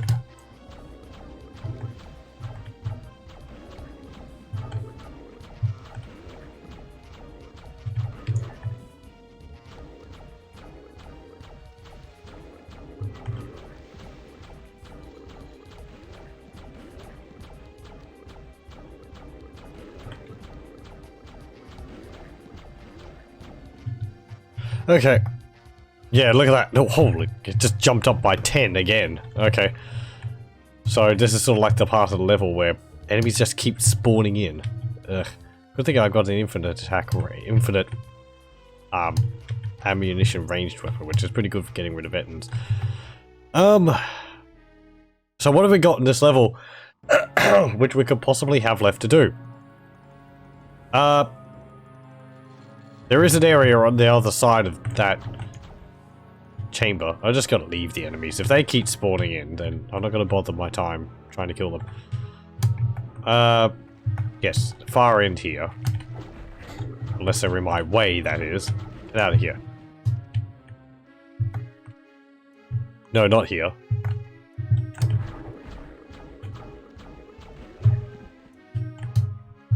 This way. Here we go. Slaughters. Lovely.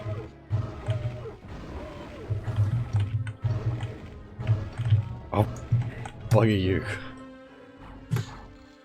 Slaughters in the narrow corridor. I hate it. I think Hexen actually could do with a few less such narrow corridors. There's an net behind me.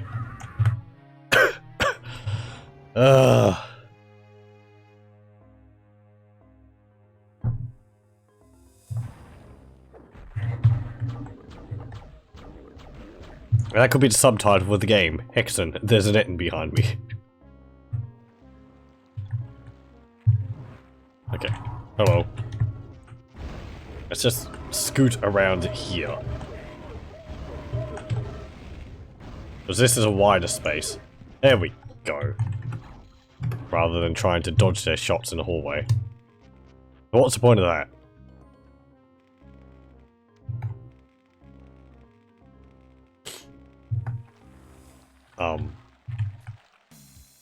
There's an empty cell here. Oh, there's two empty cells. Do I have to take note of which ones those are? This one. And it's the one behind me, there. Okay, fine. I don't think I need to.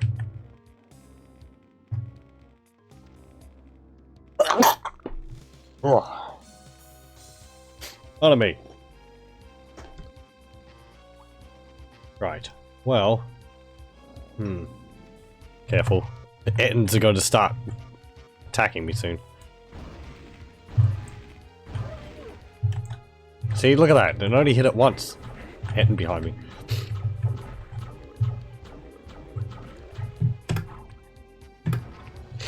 It's not like they do a lot of damage.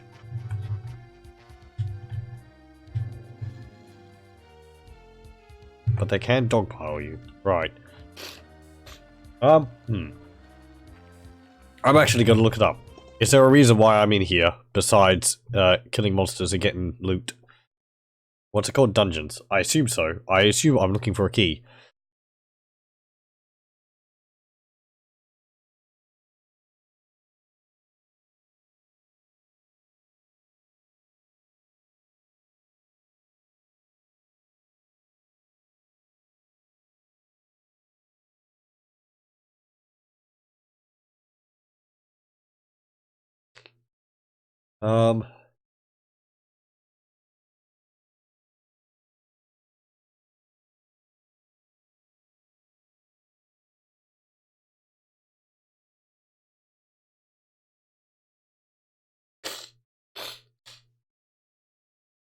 Okay. I don't see where to go. It says go to the cavernous room, which is up here. And one of the cells should have a switch in it.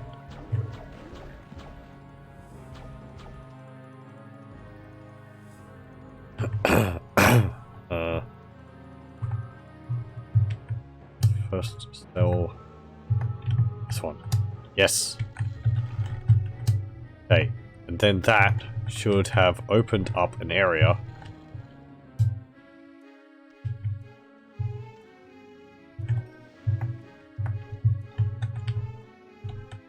Which leads to...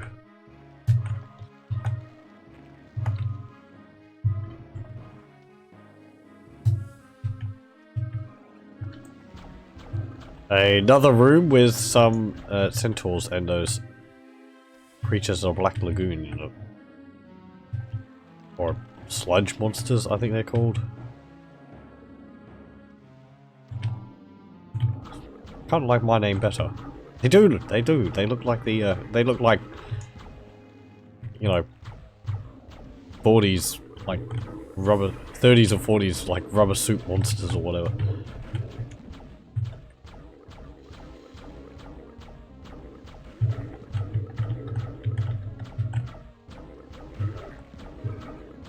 And you. Okay, good. And you. Ugh. I said before, these just keep spawning. Right.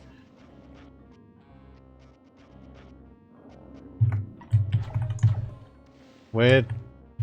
So what did pulling that lever do? Let me just check again.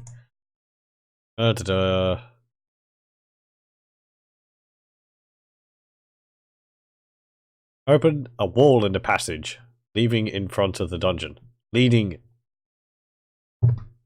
To open a wall in the passage leading in from the dungeon. Oh! Okay. Ow. Thank you for that. In here. It will open a bit of wall. Yes. Here we go.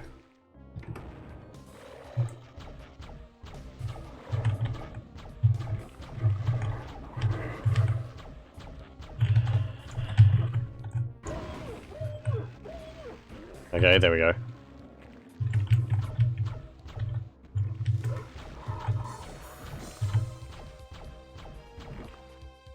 This is a bottomless pit. Okay. Okay. And we're back in the effluvium then. Fine, fine. Okay, so I suppose I went through the dungeon and... Okay. Am I in a section of this area which will give me a key now? Everything has to lead to a key. That is our goals. Nothing else is important, just keys. Even Korax is minor compared to our obsession with collecting keys.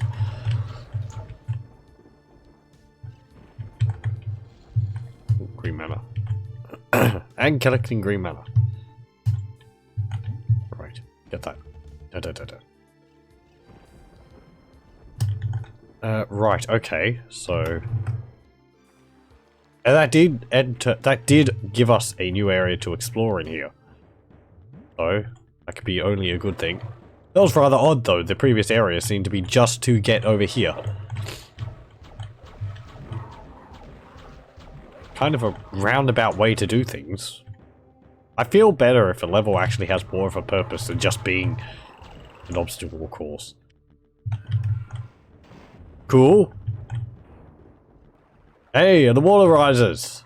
I like that. Is there a switch up here to lower the water again?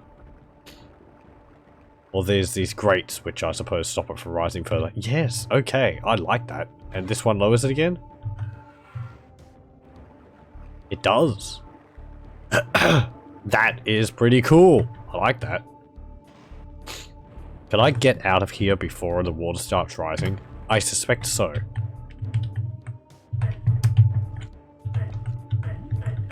You wait, what? Hang on a moment. Come on.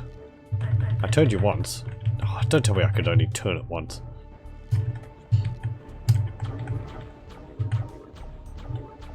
Maybe that raised the water in another area. Because, you know, it flowed through those grates. Oh, that's open now. Oh, lovely.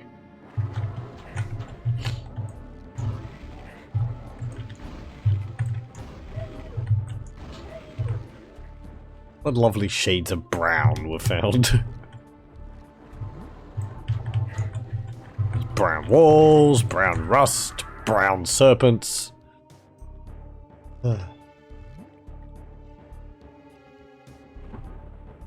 Yeah. I really can't turn that anymore. Nope. Okay.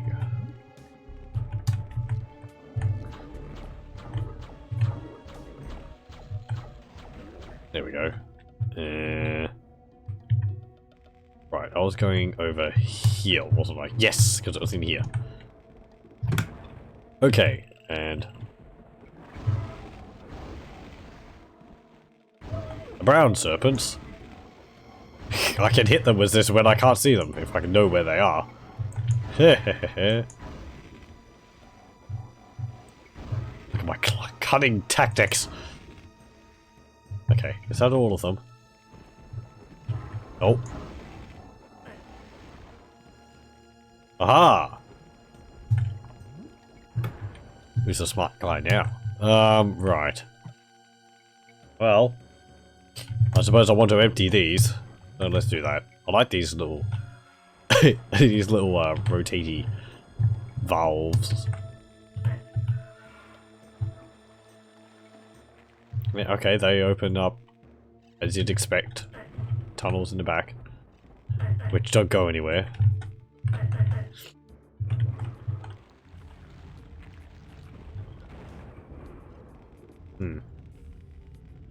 Oh, let's have a look at the other ones and see. Does that lead anywhere? Yes, it does. I'm gonna need a torch. It's very dark in here. Also, just for ease of viewing. There we go. Mushrooms. A bottomless pit. Okay.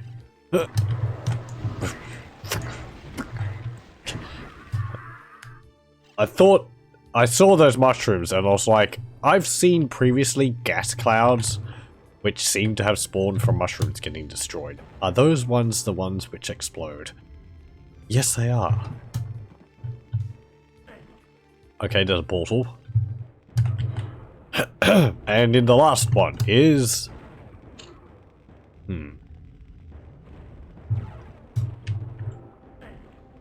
Ooh. Falcon shield. That's pretty cool. I have AC of 4! Don't spoil me, game. The way armor works in this is alright. I do like separate items to pick up, however it does mean that... I don't know. I find for the most part I tend to be running around with only AC 1 because the armor doesn't take as... Armor takes less damage overall than it does in Doom and Heretic. Where you can get 100 armor. Or up to 200 armor, I think. I know you can't get 200 in Doom, so I suspect you can get 200 in Heretic. But you could, like, top it up with smaller armor shards or armor bits. I'm pretty sure. Or can't you? Actually, no, I don't think you can. That's in later build engine games. Or in Brutal Doom. Or Project Brutality. I don't know, it just seems easier to keep your armor up in Doom and Heretic than in Hexen, because in Hexen you have to pick up specific items. So you're sort of at the whim of whatever item they decide to give you. If they give me a platinum helmet, it doesn't really mean much as a mage, but if they give me a amulet of warding, it means a lot more. Whereas in Doom or Heretic, they just sort of put security jackets or security armor everywhere, and you know, that's sort of good enough for your character, because you got no classes. It's simpler, and it gives you 100 armor. I mean, which is what? Is it? I forget how the armor calculation goes in Heretic and Doom, and I had read up about it when I was playing them. I think it was something like it. I can't remember whether reduction is 30 and 50 or it's 50 and 80.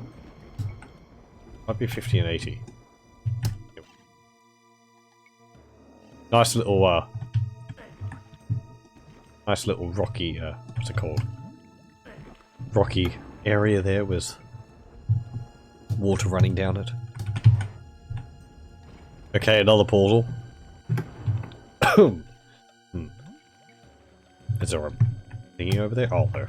It's just up there. Okay. And this leads back into one of these cell areas. Okay. Well, we'll leave that open in case I need to get back quickly. Convenience and all that. Right. So that one leads back to the Castle of Grief. The one down there, I don't know, so we'll check that. Hello, where do you lead? Ooh, this is a new place, I think. Oh. A door opened in the gibbet. Okay. This is the Forsaken Outpost. Oh, we're back here. Okay. That's interesting. Mage! What were you doing behind there?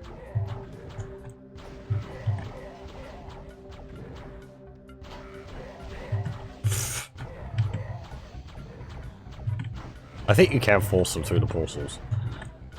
Or maybe not. You can force them through the portals on the ground, but maybe not standing portals like that. Boots of speed! I haven't used those. Because I tend to move fast enough. Even if I am playing as the slowest class, the mage. I think, yeah, because warrior is the fastest. Contrary to what you'd kind of think, because of all the heavy armor you'd assume he's wearing, but...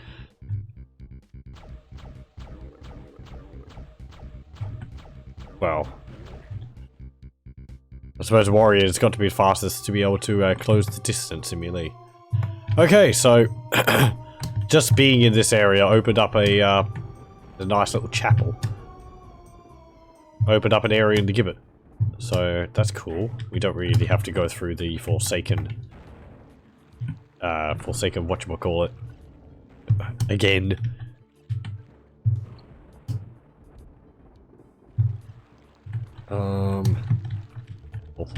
Thank you. Was there anything in that little courtyard out there? I don't think so. I think it was just where some enemies were. Yeah. And more of these discs of repulsion. The game really likes giving them to me. And I never use them. As I said, they have a very short, like, period of time when you use them, where you reflect shots. Basically, you use it immediately during that, you reflect shots. Any shots which hit you after that short period just still do damage, so you'd have to sort of keep using them. And this is Castle of Grief. Okay. Oh.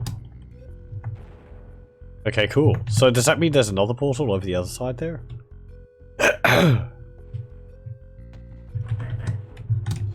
Yeah, I suspect so. Interesting. So, let's go to the gibbet, because it mentioned that an area had opened up in there. This isn't actually too hard to figure out all this. I think this is one of my more enjoyed levels. It's a shame it's the 4th hub in. The first hub is really, I don't think, the best introduction to Hexen.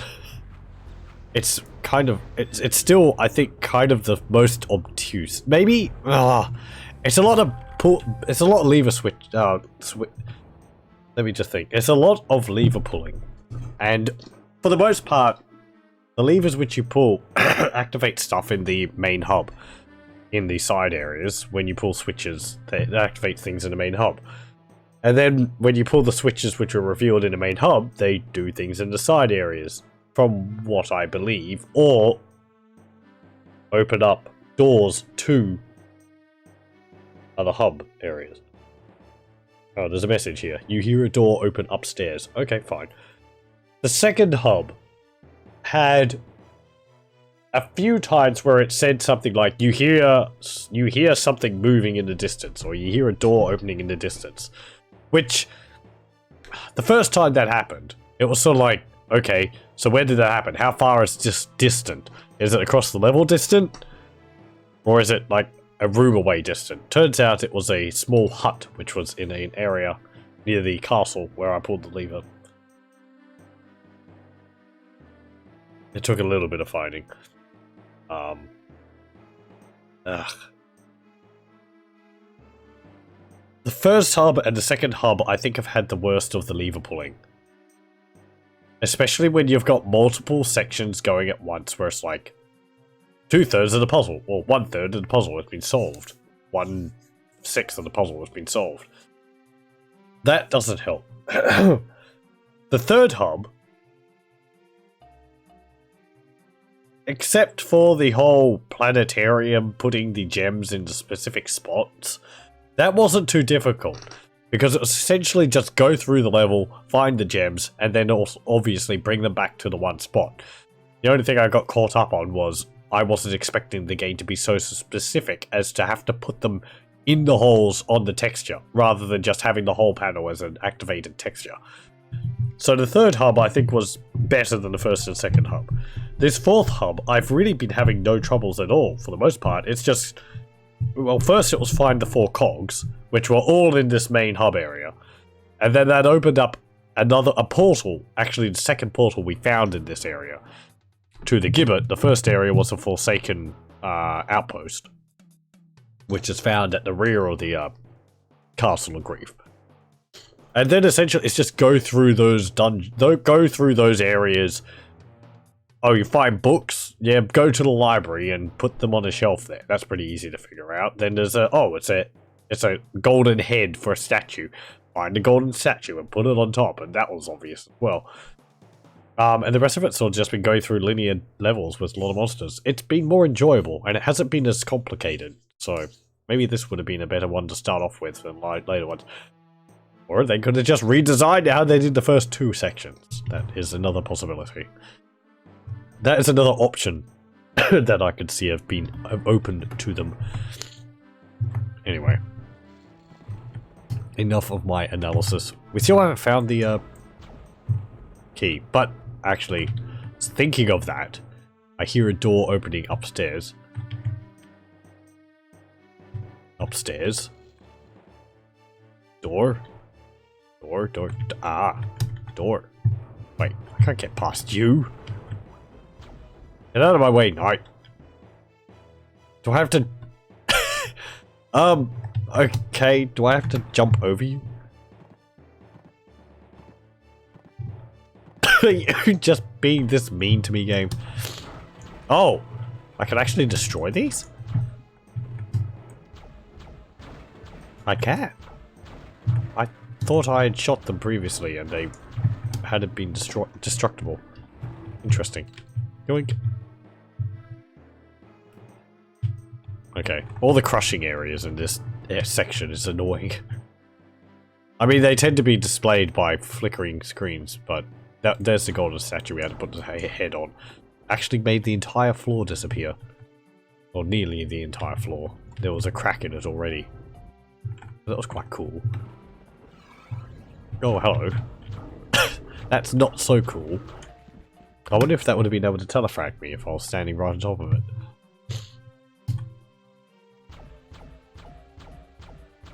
So what did we get there? We got the axe key. Axe key? So we can open this door. Again, I like these opening hinge doors. They look cool and ominous and imposing and other words like that. Right for a game like this.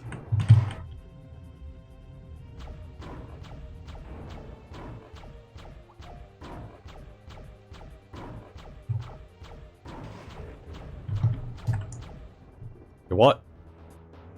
Sorry, I jumped. I thought I heard something behind me. It must have been the guy getting stuck by the door. Ooh, there's an icon of defense there. You better be all centaurs. I think you are. You're not firing bolts at me. Have we seen all the enemies in the game?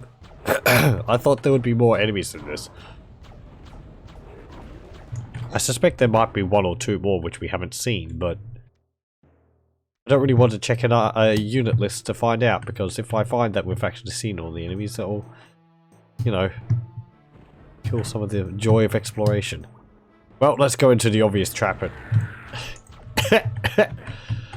Oh, there's no keyhole on this side of the door.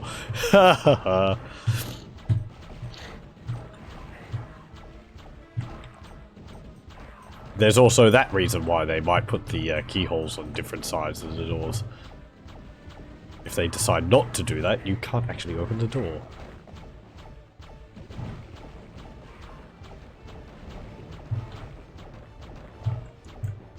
Just like sniping these Afrits out of the air. I feel like it's actually Ifrit, not Afrit. There might be two different creatures, one called an Ifrit, one called an Afrit.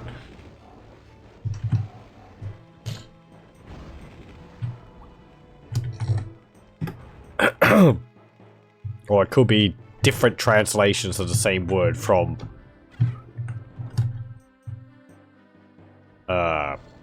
would it be Hindi or Persian?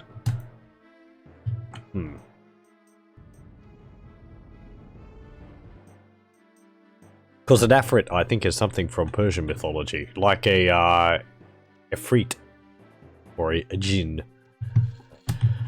Like a fire elemental. Well, jinns aren't fire elementals, but Afrits. Ifrits are. Ifritis. They're like fire genies. Anyway. I think they're from Persian mythology. I'm getting... Right, what do we do here? What was the point of this? I got an icon of defense. Sit on the throne. You're not crushing me, so that's good. You can see the shape of the chair on the roof there, because the lighting's different for the chair.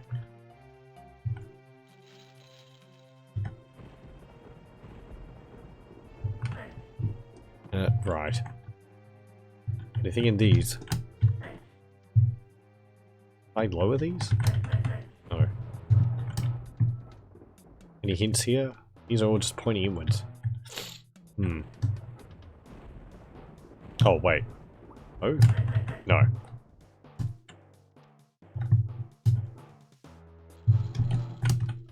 Careful. Okay, that's nothing. I was saying careful because I was ducking to get in there. And ducking is not something you could do in Hexen. It's something I could do in GZ do, but I have to be careful. Because if I duck to get somewhere, that's actually breaking the level. Hmm. I do want to try and avoid that. And there's no, like, switch on the backside of the, throne. What is this? I picked up an icon of, defense. I didn't pick up a chaos engine in here. My idea there was I could use a chaos engine if I was truly stuck to actually teleport out of here. But, while that is a, you know, legitimate usage of items, I don't think that's a legitimate tactic for the developers to use, because it's relying on an item which is finite in number. And if the player used that at the wrong moment, you could end up getting stuck in a room without one. So, that would not be a good level design, in my mind.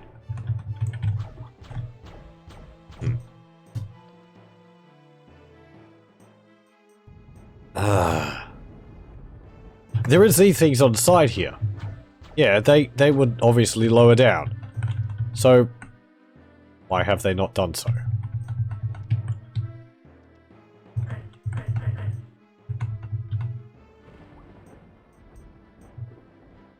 Do I have to, like, sit in the arms? Oh. Oh.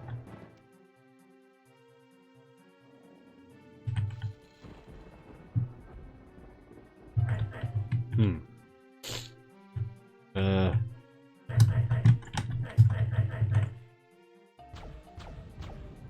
Not activated by shooting? No.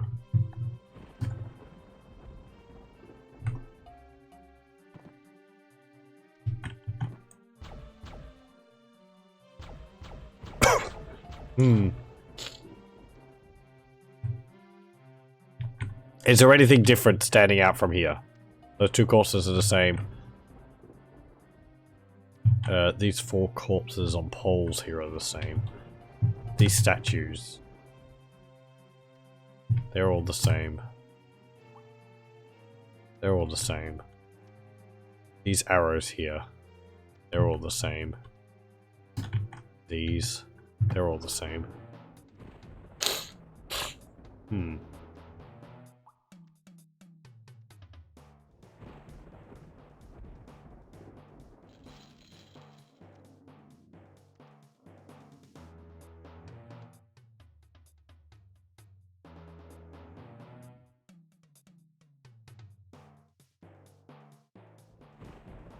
Do I have to, like, travel from one to the other in a straight line or something? No. That's getting a bit too obtuse. I can't use these. No. I always thought that some of the puzzles might involve lighting braziers or something, but sadly it doesn't seem like any of the puzzles have involved that at all, which I thought was a standard for basically every puzzle fantasy game ever. Is there a switch on the side of the door which I'm missing? Nope.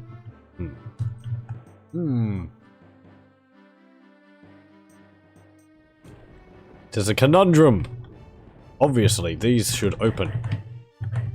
So, let me out.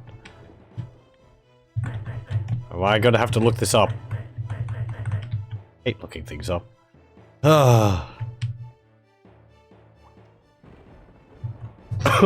What else could it be? Standing on one of these things.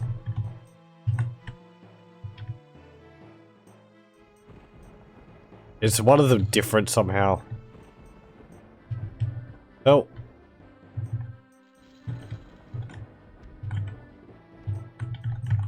No.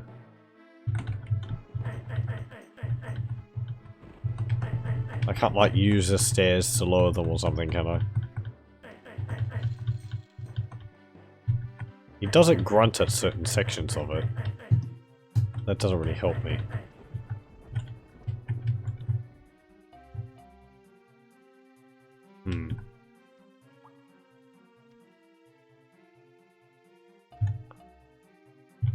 do this. No.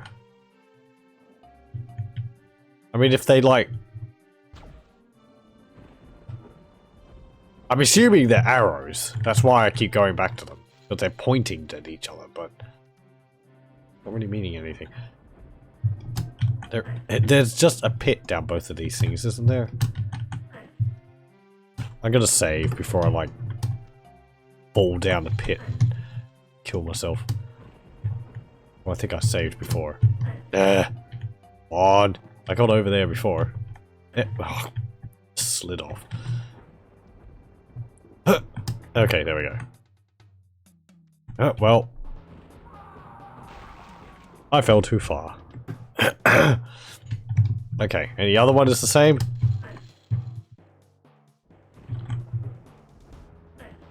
Come on. On. On. Ugh. There we go. Yep, you're just a pit. Yep. Okay. Well. With about...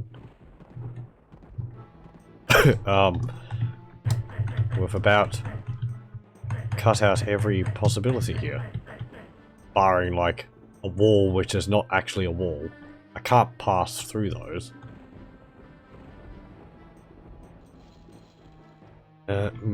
Just wait a moment. Let me have a look, then. I hate having to look it up, but... This is being annoying. So which area am I in? I'm in the gibbet, aren't I? No. Oh, wait, yes I am. And I already see something else changes.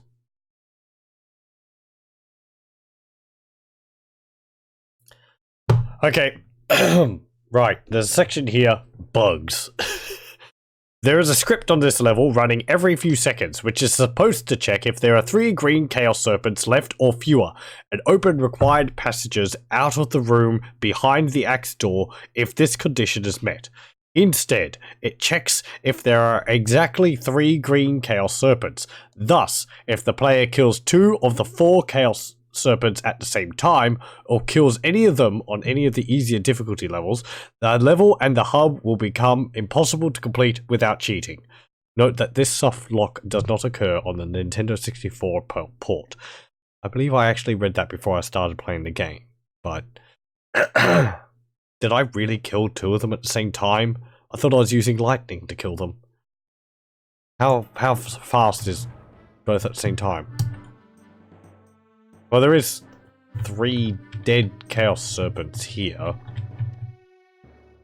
But I'm playing on the hardest difficulty. Oh, there's 4. There's another one down there. Okay. Well, I'm gonna have to... cheat. Wait. Hang on. I just had a thought.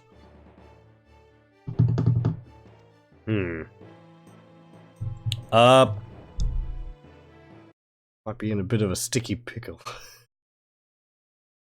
Oh boy. Let me have a look.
Okay.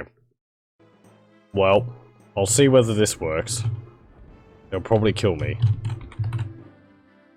Ah.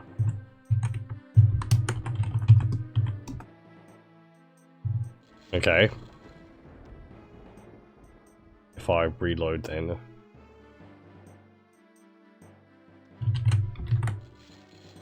I think I have to reload. So, let us... I gotta reload the game. I am playing on the hardest difficulty, so cheats are actually disabled. But I might have to get back at this and see whether I can override that, because I actually really need to use no clip.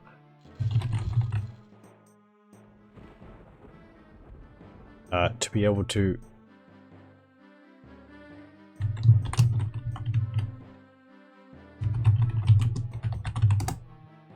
will be changed for the next game.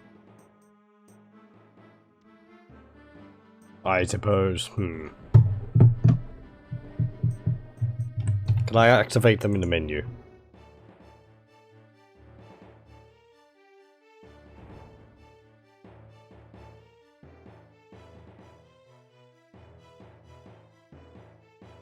Come on, mouse wheel. Ugh.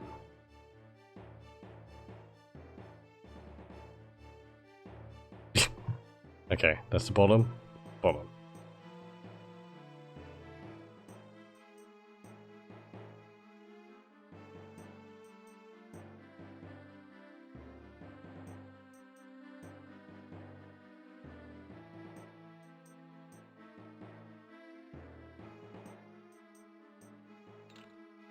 Okay.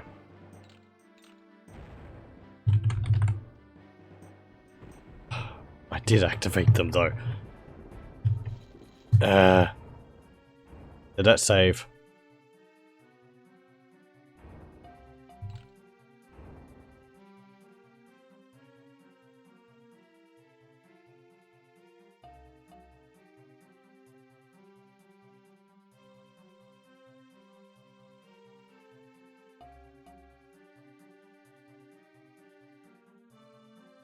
Wait. Did I read allow cheats or allow chase cam cheat?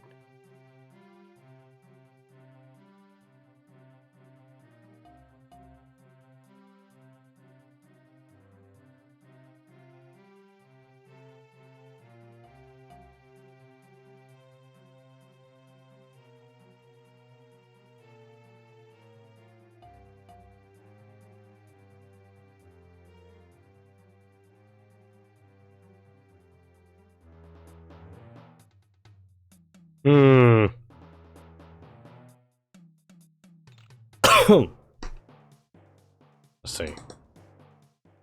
No, no, no, no.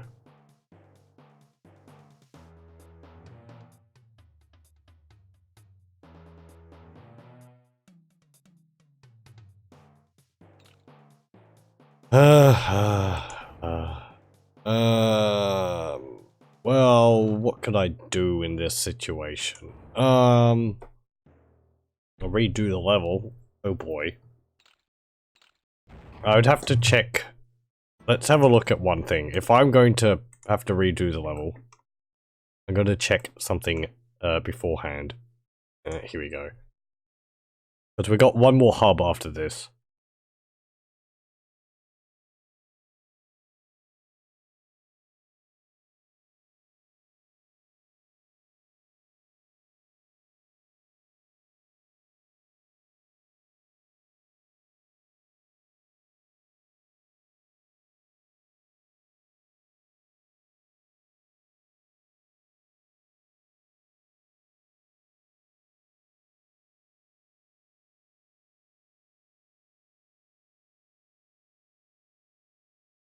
And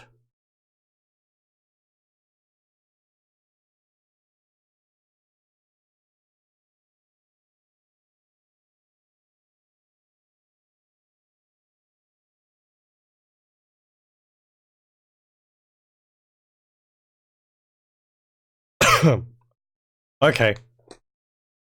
It seems like I would be able to actually restart at the 4th hub. And how much of this area have we got left to go?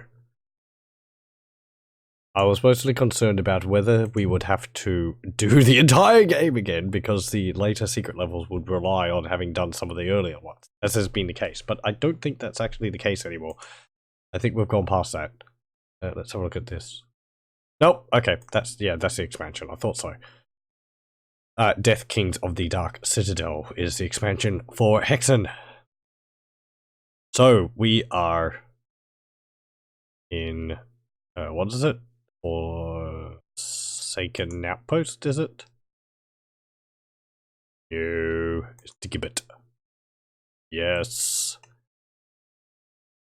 You have here a door open upstairs. It's time to head up the northern stairs to the balcony. You will be in for a sizable fight here to face off against centaurs, slaughters, Ettins, and dark bishops. Yeah. Da.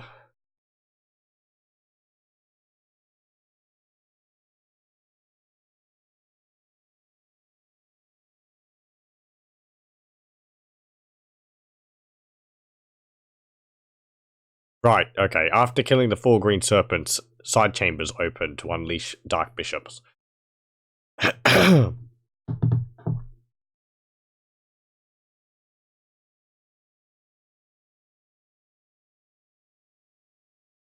Oh.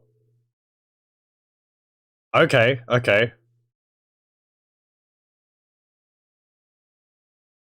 Right. We are actually extremely close to the end of the game here. End of the hub here. So, how are we going for time? 2:30.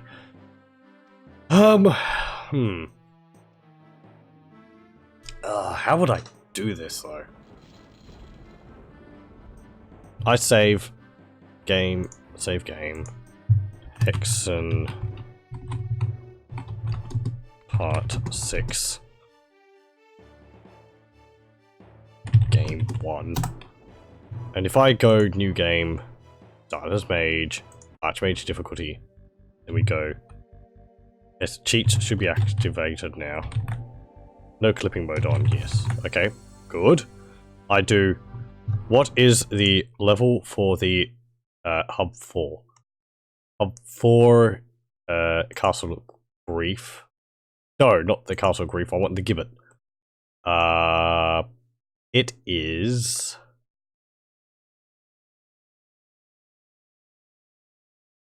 Map 23. Cheat code is visit 22. Okay.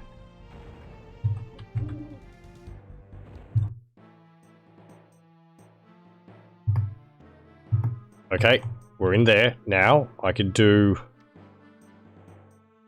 Since we already had basically all the items... There we go. I just give myself all the items. No keys added. Oh, that would be nice to have. Oh, I could just... Casper through the wall. And then, yeah. Casper is the no clip mode cheat. Is this the right level, actually? Yes, it is. Okay, so I suppose we pull that, but it doesn't really matter. Let's just travel around here, and we're going to break the levels progression a little bit. Here we go.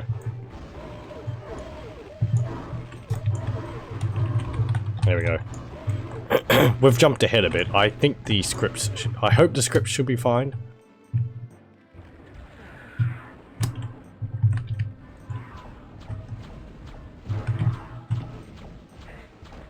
Now, I just have to kill the serpents one at a time. It might have actually have been my piercing shots, which... maybe killed 2 of them at the same time. That is an annoying bug. And I remembered reading about it, but... I forgot. Sorry for all the fiddling around. Anyway. Right. Yep. Kill you. I don't actually have any items. That would be nice to have. I just have weapons. Oh, yep. Okay, there we go. The side chamber's opened up. Mages have come out to fight.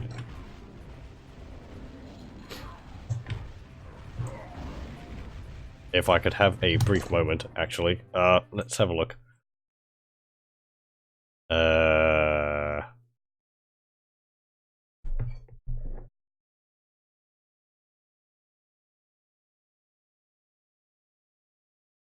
Hmm. I would prefer not to do that. Actually, no, let's see. I do have... I'm supposed to have an icon of the defender, I believe. I picked it up off the throne. No, I didn't. There we go.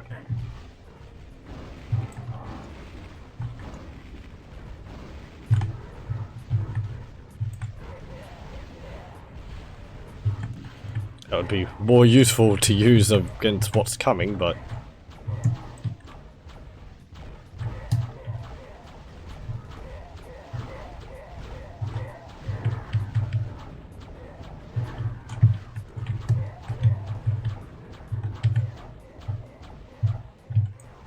I probably wouldn't have needed to use that right there.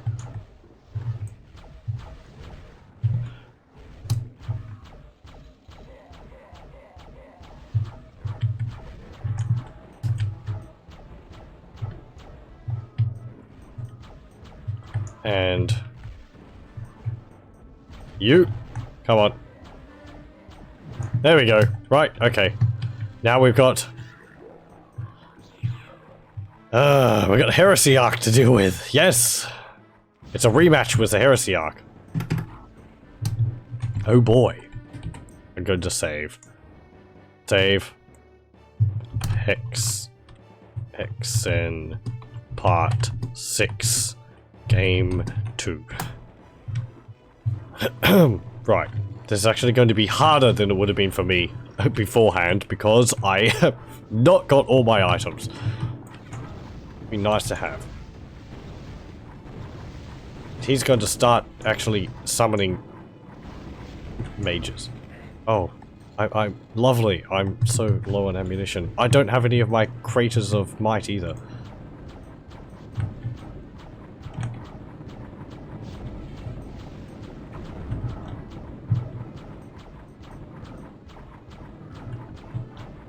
Maybe he's going to be easier than last time.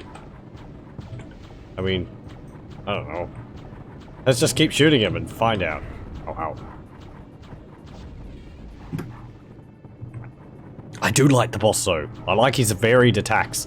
That's something which I enjoyed about Heretic as well. I like enemies which have different attacks. Something which Doom did not have. Several mods have done it, but mainline games, Heretic had the Iron Lich, which I'm sad is not actually in this. And Hexen has got a few enemies which have multiple different attacks. I really like it. It just, you know, varies things up. And it means you have to sort of stay on your toes, because you can't expect what the enemies are always going to be doing. Come on, I kill the mage behind you. There we go. Let's try and keep on top of killing all these mages. Haha, for my piercing shots.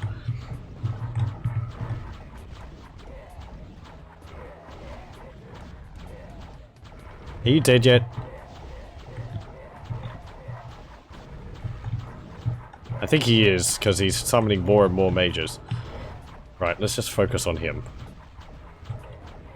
It's going to give him an excuse to summon huge amounts of mages, but we can deal with them after we've dealt with him. He's the bigger threat, because, you know, as long as he's around, he's just going to keep summoning mages. It'd be neat if I could get them to infight.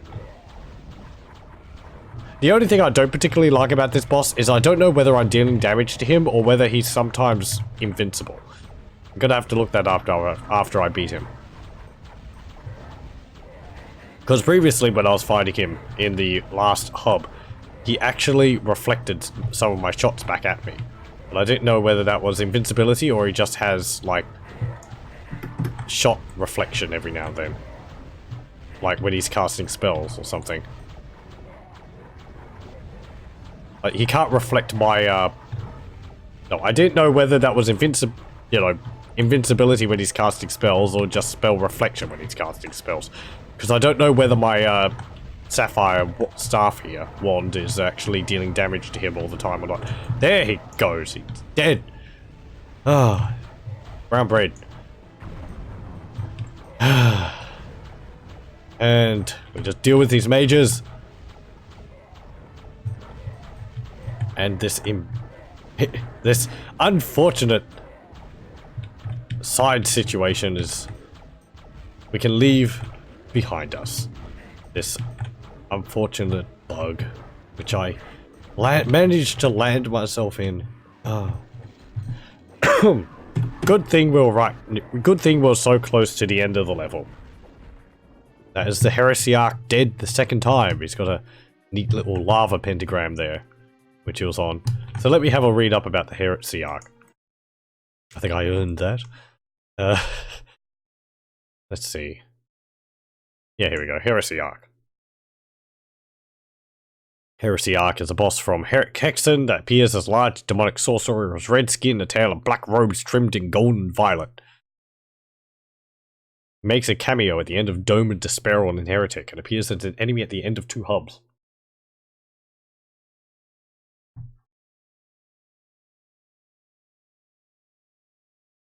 The Hexen Instruction Manual. As far beyond the bishops as the bishops are above common men, these blasphemous beings control forces capable of sending mere mortals screaming in terror.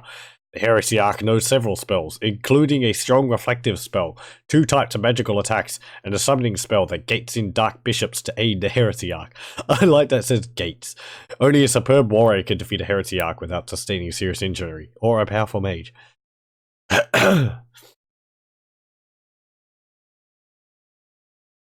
Right. Heresiarch can cast 4 different spells. Create a barrier that makes him temporarily invincible to all attacks, except the cleric and mage's fletchets, and that deflects most projectiles. Shoot a stream of purple fireballs in a waving pattern. Summon 2 fireballs that bounce along the floor and home in on the target. When he tells he's low, he can summon dark bishops.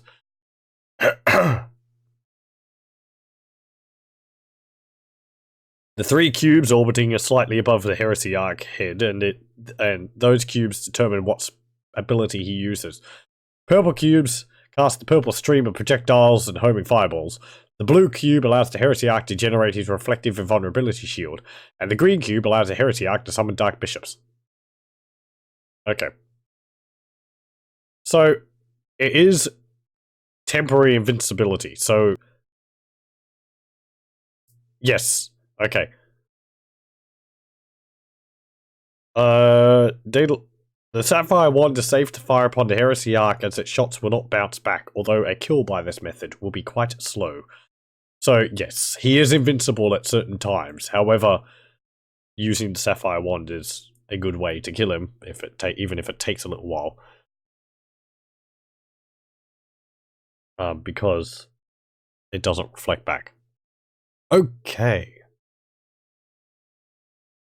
So, this is the end of Hub 4. Yay! A bit uncouthly, but what can you do? There was a bug. So, we're going to go through into Hub 5. And he shall journey into the realms of the dead, and contest with the forces therein, unto the very gates of despair. But whether he shall return again to the world of light, no man knows. Ooh. Damn. I was wondering whether there was going to be any more. Anything else? Nope. Just damn.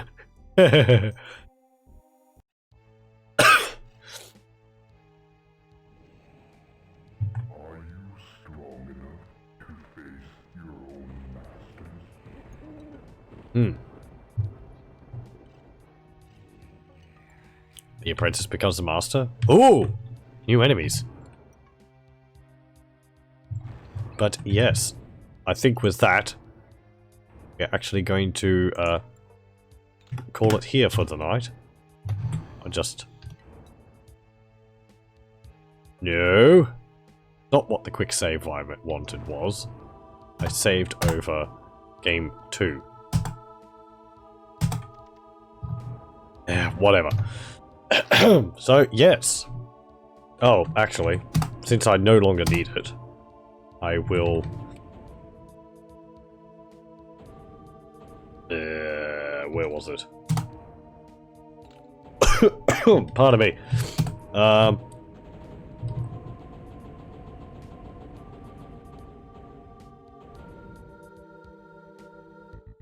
Yeah, whatever.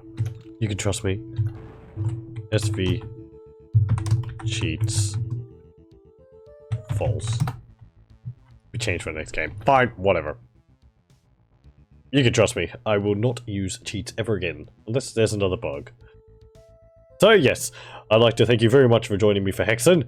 We managed to defeat the 4th hub, which was quite straightforward overall. I rather liked that hub. It was, until the bug, perfectly fine. I felt the puzzles were straightforward enough. They were well labelled. It was obvious what to do. As obvious as things get in Hexen. No, the cog puzzle was nicely laid out. It had icons where you needed to use above the things which you needed to use them in. And even without those, it was obvious what you had to do. The books on the shelf, that was, again, you find books, oh, they have letters on them. Okay, go to the shelf. Oh, look, this one's different, and it's got gaps, and it spells out Korax. I wonder what it's supposed to do. And then the putting the skull and the head on top of the statue, yeah, that was obvious. The only real criticism I would have was that some of the levels, at least the dungeons, I think it was kind of, or the effluvia, they were kind of really only there just to traverse through, which was a bit weird. I don't mind that, really, because, I mean, that's what levels in Doom and Heretic are like. But in Hexen, it's a little weird. And I think there was a case where I got a key, went into the area, and it was really just to pull a switch. I mean, I can't keep all the level progression in my head, so the exact progression of steps required to get to a point to do something, I can't really remember that. I just go through it and I'm not really, I can't remember all the steps I took, so minor points are lost on me like that. But oh, I liked Hub 4. I think it was one of the better ones, if not the best out of all of them so far. I did like Hub 2, even though it was a lot of wandering around, because levels were quite expansive in that and they had a good theming. Hub 3 was nice with the big chapel. As I said, the only problem I had with that was the planetarium and the gems. The game could have made it a bit more obvious that you had to actually put them in the holes rather than just activate the wall. That's my only criticism of that, though. Hub 1. Hub 1, I think, has had the most problems so far. And that's a problem, because that's the first hub in the game. And it's not even because it's necessarily complicated. It's just go into 3 levels over and over again. And trying to figure out how to do things. You know, go into the first hub of the Guardian of Fire, pull a switch, enter, go through the portal, exit out, go into another area, pull another switch, exit out, go into another area, do the same thing. And then there was the Guardian of Steel, where you had to, like, pull these switches and move walls, but it wasn't obvious that the walls were moving because the game wasn't telling you what was happening. You had to actually look at the map after you pulled the switch.